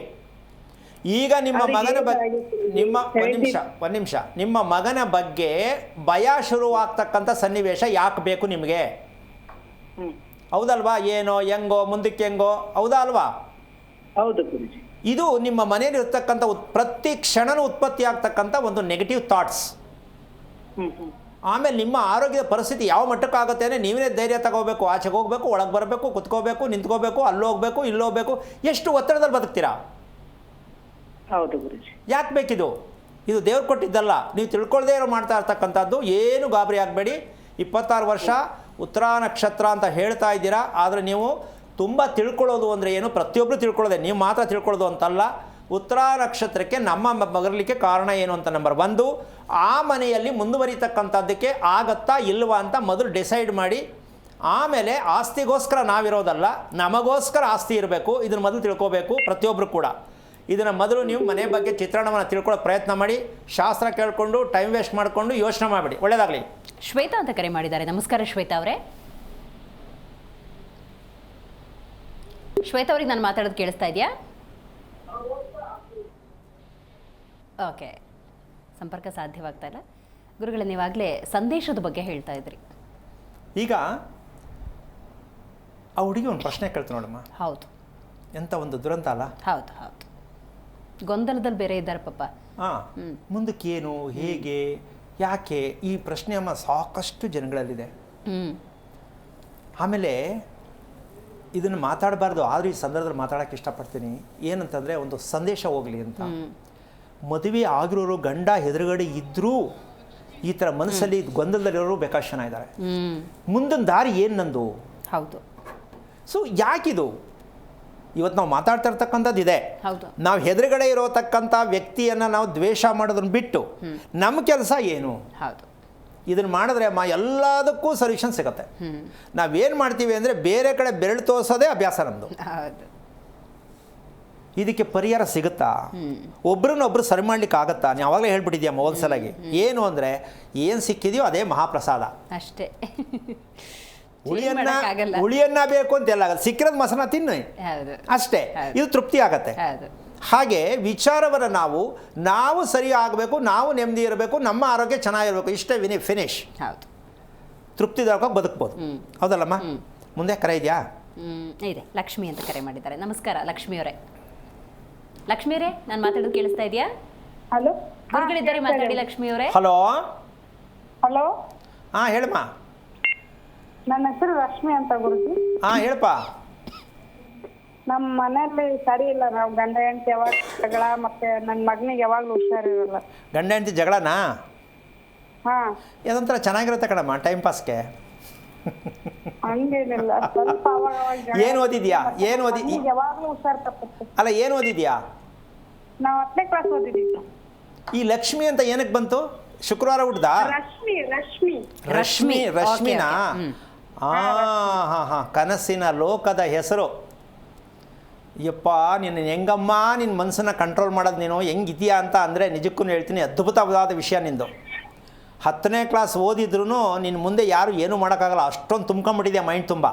ಹೌದಲ್ಲಮ್ಮ ರಶ್ಮಿ? ರಶ್ಮಿ ಬುದ್ಧಿ ತುಂಬ ಜಾಸ್ತಿ ಇದೆ, ಸಿಕ್ಕಾಪಟ್ಟೆ ಖರ್ಚು ಮಾಡ್ತೀಯಾ ಅಂತ. ಖರ್ಚು ಮಾಡ್ತೀನಿ, ಆದ್ರೆ ಉಪಯೋಗಕ್ಕೆ ಬರಲ್ಲ. ಅದೇನೇ ಮತ್ತೆ ಸುಮ್ಮನೆ ವೇಸ್ಟಾಗಿ ಯಾಕೆ ಮಾಡ್ತಿದ್ಯಾ ಅಂತ ನಾನು ಕೇಳ್ತಾ ಇರೋದು. ಎಷ್ಟು ವರ್ಷ ಆಯ್ತು ಮದುವೆ ಆಗಿ? 11ನೇ ವಯಸ್ಸಿಗೆ ಮಾಡಿದ್ದಾರೆ, ಆದ್ರೆ ನಾನು ಗಂಡನ ಮನೆಗೆ 15ನೇ ವಯಸ್ಸಿಗೆ ನಡೆಯಕ್ಕೆ ಹೋಗಿರೋದು. ಏನಕ್ಕೆ ಅದು ಉದ್ದೇಶ 11ಕ್ಕೆ ಮದುವೆ? ಒಬ್ರು ದೊಡ್ಡವ್ರ ಜೊತೆ ಚಿಕ್ಕವ್ರದ ಒಬ್ಬರದೇ ಮಾಡ್ಬೇಡ ಅಂತ ಹಂಗೆ ಇಬ್ಬರನ್ನ ಸೇರ್ಸ್ ಮಾಡೋದು. ಇದರಲ್ಲಿ ಯಾವುದು, ಎರಡರಲ್ಲಿ ಪ್ಲಸ್ ಯಾವುದು, ಮೈನಸ್ ಯಾವುದು? ಏನು ಮೈನಸ್ ಜಾಸ್ತಿ ಆಗಿದೆ. ಅಲ್ಲ, ಒಂದು ನಿಮಿಷ ಅಮ್ಮ, ನಾನು ಕೇಳೋದು ಅಷ್ಟನ್ನ ಮಾಡು, ನಿನ್ನ ಪ್ರತಿಯೊಬ್ಬರಿಗೂ ಅರ್ಥ ಆಗಲಿ. 2 ಮದುವೆ ಒಟ್ಟಿಗೆ ಮಾಡಿದ್ರೆ ಒಂದು ಪ್ಲಸ್ಸು ಒಂದು ಮೈನಸ್ ಅಂತ ಹೇಳ್ತಾ ಇದ್ದೀನಿ. ಇದರಲ್ಲಿ ಯಾವ್ದು ಮೈನಸ್, ಯಾವ್ದು ಪ್ಲಸ್ಸು? ಜೊತೆ ಆಗುತ್ತೆ ಅಂತ ಒಂದ್ರಲ್ಲಿ ಒಂದು ಮಾಡ್ಬಿಡ್ತಾರೆ. ಹೂನಮ್ಮ, ಆಯ್ತು. 2 ಮದುವೆ ಯಾವ್ದು, ನಿನ್ನ ತಂಗಿದ, ನಿಮ್ಮ ಅಕ್ಕಂದ? ಅಲ್ಲ, ಅವ್ರ ಅಣ್ಣ ತಮ್ಮರ ಜೊತೆ ನಮ್ಮ ಮದುವೆ ಮಾಡಿ.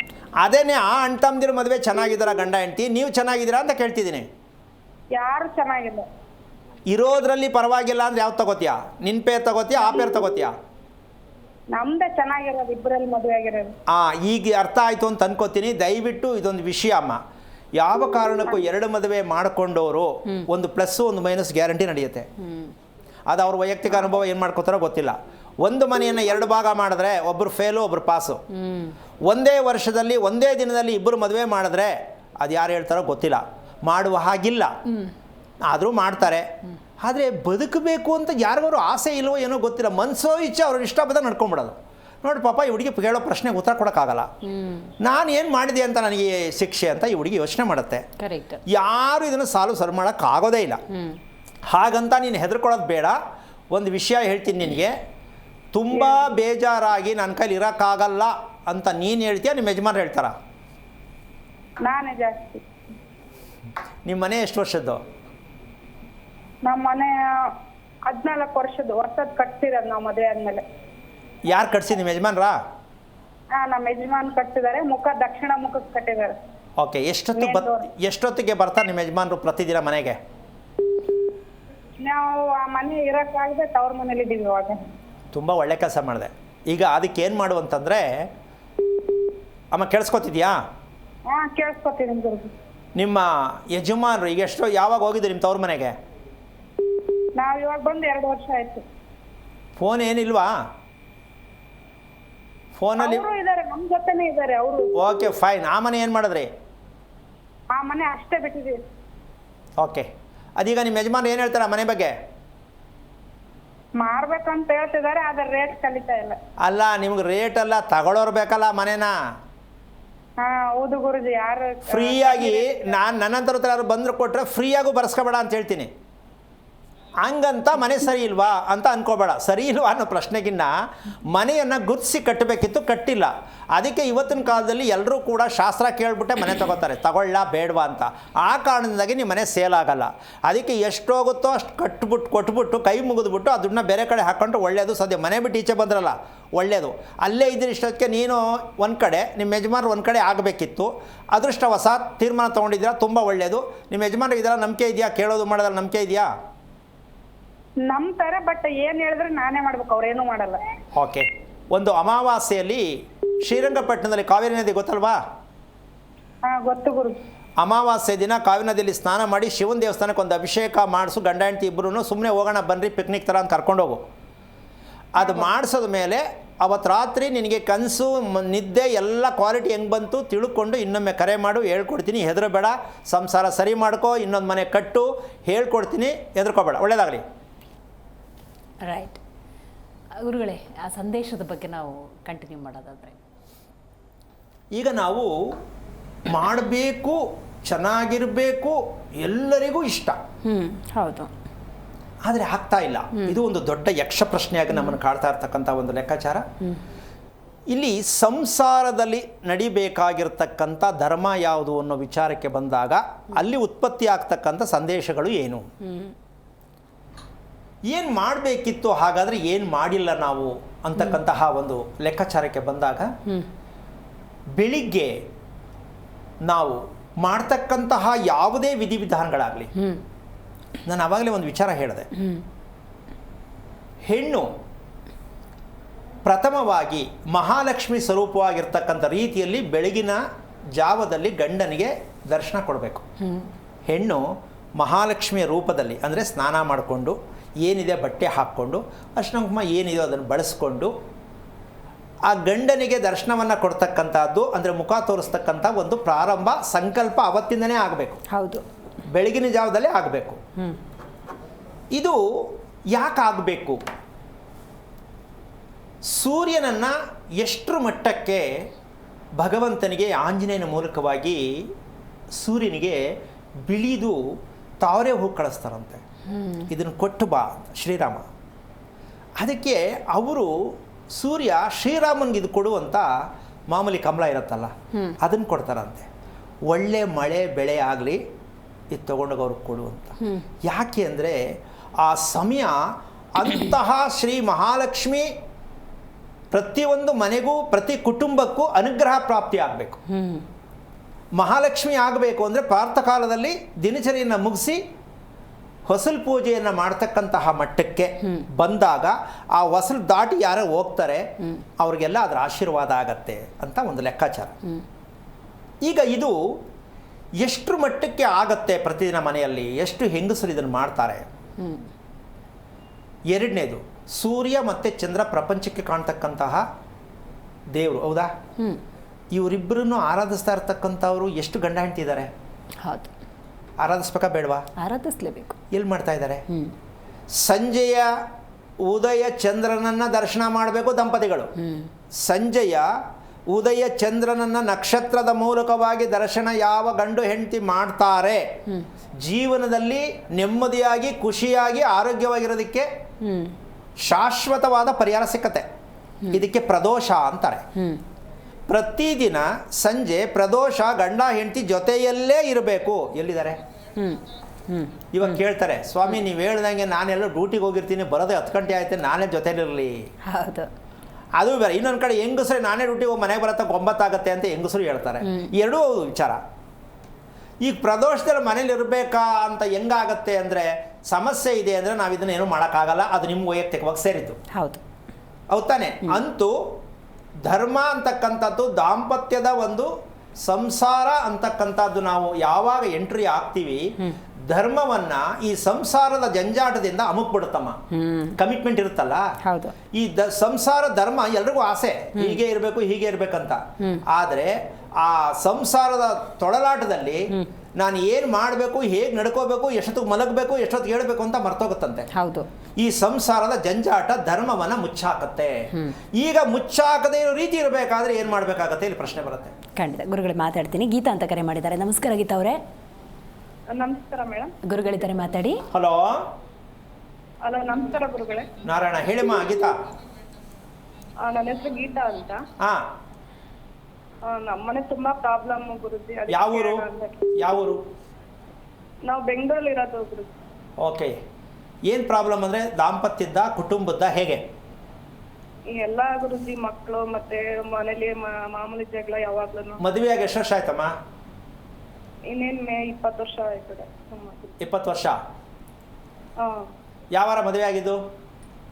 ಬುಧವಾರ. ನೀನು ಹುಟ್ಟಿದ್ದು? ನಾನು ಹುಟ್ಟಿದ್ ಭಾನುವಾರ ಅಂತ ಹೇಳ್ತಾರೆ, ಶನಿವಾರ ನೈಟ್ ಅಂತ.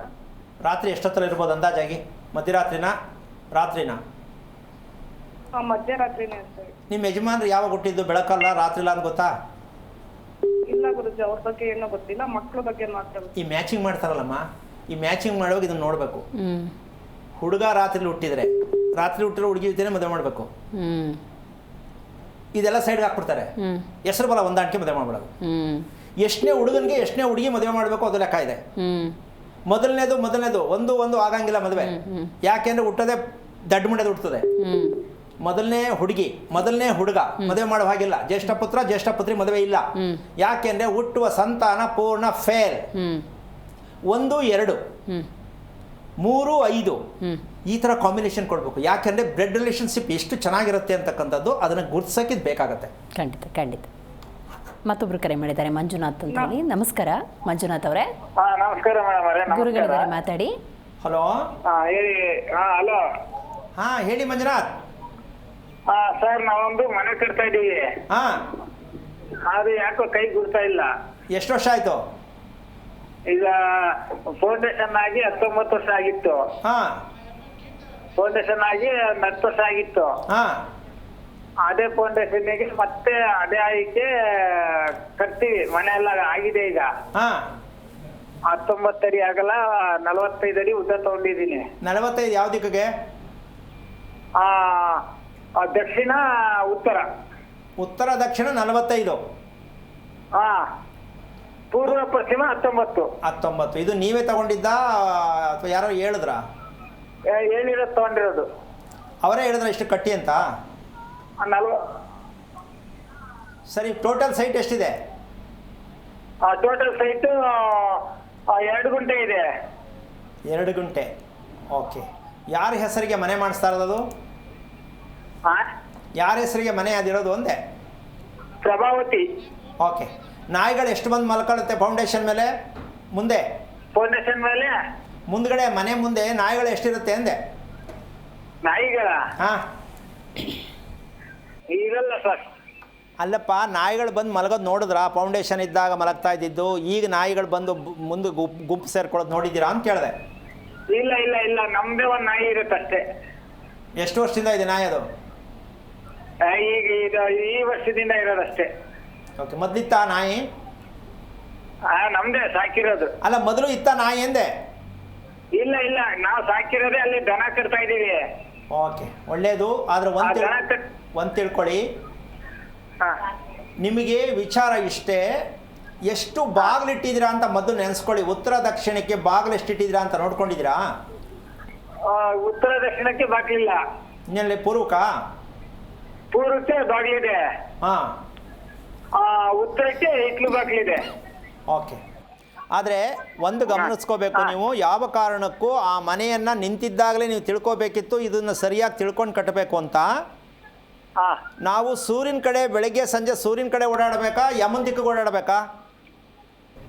ಸೂರ್ಯನ ಕಡೆ ದಿಕ್ಕಿಗೆ ಓಡಾಡ್ಬೇಕು ಅಂತೇಳಿ ಮಾಡಿದ್ವಿ. ಒಂದು ನಿಮಿಷ, 45 ಅಡಿ ಉದ್ದ ಪುತ್ರ ದಕ್ಷಿಣ ಇದೆಯಲ್ಲ, ಎಲ್ಲಿ ಓಡಾಡ್ತೀರಿ ನೀವು? 19 ಅಡಿ ಅಷ್ಟೇ ಇರೋದು. ಯಾವ್ದು ಜಾಸ್ತಿ? ಎರಡಕ್ಕೂ ಮಧ್ಯೆ ಇಟ್ಟಿರಿ ಬಾಗ್ಲು. ಹಂಗಾಗಲ್ಲಪ್ಪ. 45 ಅಡಿ ಜಾಸ್ತಿನಾ 19 ಅಡಿ ಜಾಸ್ತಿನಾ? 19 ಅಡಿ. ಹಾಗೆ. ಈಗ ಗೊತ್ತಾಯ್ತಾ? ಈಗ ಅರ್ಥ ಆಯ್ತು. ಈಗ ನೀವು ಎದುರ್ಕೊಳ್ಳೋದಲ್ಲ, ಸ್ವಲ್ಪ ನೋಡಿಕೊಂಡು ನಿಂತದೆ ಅಂತ ತಿಳ್ಕೊಂಡಾಗ್ಲೇ ಹೇಳ್ಕೋಬೇಕಿತ್ತು ಇದು ಯಾಕೋ ಸರಿ ಹೋಗ್ತಾ ಇಲ್ಲ ಅಂತ. ನಿಮ್ಮ ಕರೆಕ್ಟ್ ಸೈಟಲ್ಲಿ ಬರೋದು ಮನೆ ಕಟ್ಟಬೇಕಾದ್ರೆ ಬರೇ 13 ಅಡಿ ಅಷ್ಟೇ ಸಿಕ್ಕೋದು ಮನೆ. ಕರೆಕ್ಟಾಗಿ ಶಾಸ್ತ್ರಬದ್ಧವಾಗಿ ಕಟ್ಟಿದ್ರೆ ಎಷ್ಟು ಹೇಳಿ? 13 ಅಡಿ. ಶಾಸ್ತ್ರೀಯ ಪದ್ಧತಿಯಲ್ಲಿ ಮನೆ ಆಗಬೇಕು ಅಂದರೆ 13 ಸೈಟ್ ಎಲ್ಲ ಬೇರೆಯವ್ರು ಕೊಟ್ಬಿಡಿ ಅಂತಲ್ಲ, ಅದನ್ನು ಹೇಗೆ ಬಳಸಬೇಕು ಅಂತ ತಿಳ್ಕೋಬೇಕು. ನೀವು ಶಾಸ್ತ್ರ ಕಡೆ ಹತ್ರ ಹೋದರೆ ಅವರು ಕೂತ್ಕೊಂಡು ಹೇಳ್ಕೊಡ್ತಾರೆ 13/25 ಕಟ್ಟು, 25/35 ಕಟ್ಟು. ಶಾಸ್ತ್ರ ಅದು ಹಂಗಾಗಲ್ಲ. ನಾವು ಎಷ್ಟೇ ಆದ್ರೂ ಅದನ್ನು ಸಮಭಾಗವಾಗಿ ಹಂಚಬೇಕು. ಆಮೇಲೆ ಈಗ ಮನೆ ಕಟ್ಟಾಗೋಗಿದೆ, ತಲೆ ಕೆಡಿಸ್ಕೊಳಕ್ಕೆ ಹೋಗ್ಬೇಡಿ, ಭಗವಂತನ ಭಾರ ಹಾಕ್ಬಿಟ್ಟು ಜೈ ಅಂತ ಮನೆಗೆ ಹೋಗಿ. ಆದರೆ ಸ್ವಲ್ಪ ಏನಾದ್ರು ವ್ಯತ್ಯಾಸ ಕಂಡು ಬಂದರೆ ತಿಳ್ಕೊಳ್ಳೋಕೆ ಪ್ರಯತ್ನ ಮಾಡಿ, ಹೆದರ್ಕೋಬೇಡಿ. ಆದರೆ ಏನಪ್ಪ ಅಂದರೆ ತಲೆ ಮೇಲೆ ಕೈ ಹೊತ್ಕೊಂಡು ಯೋಚನೆ ಮಾಡುವ ಮನೆಯನ್ನು ಕಟ್ಟಿದ್ದೀರಾ ಅಲ್ಲ, ಎಲ್ಲ ಕಟ್ಟಾಗಿದೆ. ಅದಕ್ಕೇನೆ ಸುಮ್ಮನೆ ಗುರುಪ್ರವೇಶ ಮಾಡ್ಕೊಂಡು ಹೋಗ್ಬಿಡಿ, ಏನು ಕೇಳಕ್ಕೆ ಹೋಗ್ಬೇಡಿ, ಭಗವಂತ ಮೇಲೆ ಭಾರ ಹಾಕಿ. ಒಳ್ಳೆಯದಾಗಲಿ. ರೈಟ್ ಗುರುಗಳೇ, ಕೊನೆಯದಾಗಿ ಕಾರ್ಯಕ್ರಮದಲ್ಲಿ ಸಂದೇಶ. ಇವಾಗ ಆ ವಿಚಾರವನ್ನು ಪೂರ್ಣ ಮಾಡಲಿಕ್ಕಾಗಲಿಲ್ಲ. ಅದಕ್ಕೋಸ್ಕರವಾಗಿ ಬೆಳಿಗ್ಗೆ ಮತ್ತು ಸಂಜೆ ಪ್ರದೋಷ ಸಮಯ, ಸೂರ್ಯೋದಯಕ್ಕೆ ಮುಂಚೆ ಇರತಕ್ಕಂಥ ಮುಂಜಾನೆ, ಇದೆರಡನ್ನ ದಂಪತಿಗಳು ಯಾವ ರೀತಿಯಲ್ಲಿ ಬಳಸ್ಕೊಂಡಾಗ ಅವರಿಗೆ ಆರೋಗ್ಯ, ನೆಮ್ಮದಿ, ಸಂಸಾರ ಧರ್ಮ ಅಂತಕ್ಕಂಥದ್ದು ಎಷ್ಟು ಮಟ್ಟಕ್ಕೆ ಸಿಗತ್ತೆ ಅಂತಕ್ಕಂಥ ವಿಚಾರವನ್ನು ಮುಂದಿನ ಸಂಚಿಕೆಯಲ್ಲಿ ತಿಳಿಸೋಣ. ಯಾಕೆಂತಂದರೆ ಸಮಯ ಪ್ರಾರಂಭ ಮಾಡಿದ್ರೆ ತುಂಬ ಬೇಕಾಗತ್ತೆ. ಅದಕ್ಕೋಸ್ಕರವಾಗಿ ಬೇಜಾರು ಮಾಡ್ಕೊಳ್ಳೋದಲ್ಲ, ಪ್ರತಿದಿನ ತಿಳ್ಕೊಳ್ತಕ್ಕಂತಹ ವಿಚಾರ. ತಿಳ್ಕೊಳ್ಳೋದಕ್ಕೆ ನೀವೆಲ್ಲ ಕಾಯಲೇಬೇಕು. ಯಾವುದೇ ವಿಚಾರ ನೇರವಾಗಿ ಸಿಗಬಾರ್ದು. ಸ್ವಲ್ಪ ಕಾದು ತೊಗೊಂಡಾಗಲೇ ಅದಕ್ಕೊಂದು ಮರ್ಯಾದೆ ಜಾಸ್ತಿ ಇರುತ್ತೆ, ಅಂದರೆ ಬೆಲೆ ಇರುತ್ತೆ. ಹಾಗಾಗಿ ಈ ವಿಚಾರವನ್ನು ಸಂದೇಶ, ಗಂಡ ಹೆಂಡತಿ ನೆಮ್ಮದಿಯಾಗಿ ಆರೋಗ್ಯವಾಗಿರಬೇಕಾದ್ರೆ ನಮ್ಮ ಸಂಸಾರ ಧರ್ಮ ಯಾವುದು ಅನ್ನೋದನ್ನು ಮೈಂಡಲ್ಲಿ ಲೆಕ್ಕ ಹಾಕಿಟ್ಕೊಂಡು ಯೋಚನೆ ಮಾಡಬೇಡಿ. ಏನಿರ್ಬೋದು ಹಾಗಾದರೆ ಧರ್ಮ? ತಿಳ್ಕೊಳ್ಳೋದಿರೋದು ಯಾವುದೂ ಅಲ್ಲ, ಗೊತ್ತಿಲ್ಲದಿರೋದು ಅಲ್ವೇ ಅಲ್ಲ. ತುಂಬ ಸರಳ. ಹೇಳ್ಕೊಡೋಣ ಅಂತ ಹೇಳ್ತಾ ಕಾರ್ಯಕ್ರಮ ಮುಗಿಸ್ತಾ ಇದ್ದೀನಿ. ಜೈ ಶ್ರೀರಾಮ್. ನೋಡಿದ್ರದ ವೀಕ್ಷಕರೇ, ಇವತ್ತಿನ ಕಾರ್ಯಕ್ರಮದಲ್ಲಿ ದಾಂಪತ್ಯ ಅಂದ ಸಂದರ್ಭದಲ್ಲಿ ಮತ್ತು ಆರೋಗ್ಯದ ನಿಮಿತ್ತ ಹಲವಾರು ವಿಚಾರಗಳನ್ನು ನಾವು ತಿಳ್ಕೊಂಡಿದ್ದೀವಿ. ಸೊ ನಾಳಿನ ಸಂಚಿಕೆಯಲ್ಲಿ ಖಂಡಿತವಾಗ್ಲೂ ಇನ್ನೂ ಇದಕ್ಕೆ ಸಂಬಂಧಪಟ್ಟಂಥ ಮತ್ತಷ್ಟು ವಿಚಾರಗಳನ್ನು ತಿಳ್ಕೊಳ್ಳೋಣ ಅಂತ ಹೇಳ್ತಾ ಇವತ್ತಿನ ಕಾರ್ಯಕ್ರಮವನ್ನು ಮುಗಿಸೋಣ. ನೋಡ್ತಾ ಇರಿ ಜೀ ಕನ್ನಡ ನ್ಯೂಸ್, ಸತ್ಯವೇ ಸುದ್ದಿಯ ಜೀವಾಳ. ಹೆಚ್ಚಿನ ಮಾಹಿತಿಗಾಗಿ ಸಂಪರ್ಕಿಸಿ ಶ್ರೀಮಾನ್ ಶ್ರೀ ಪುರುಷೋತ್ತಮ್ ದೇಶಿಕ್ ಗುರೂಜಿ, ಶ್ರೀ ಧರ್ಮ ಮಾರ್ಗ ಕಚೇರಿ, ಸಂಖ್ಯೆ 532, ಮಲಥಳಿ ಮುಖ್ಯ ರಸ್ತೆ, ಬೆಂಗಳೂರು 560056.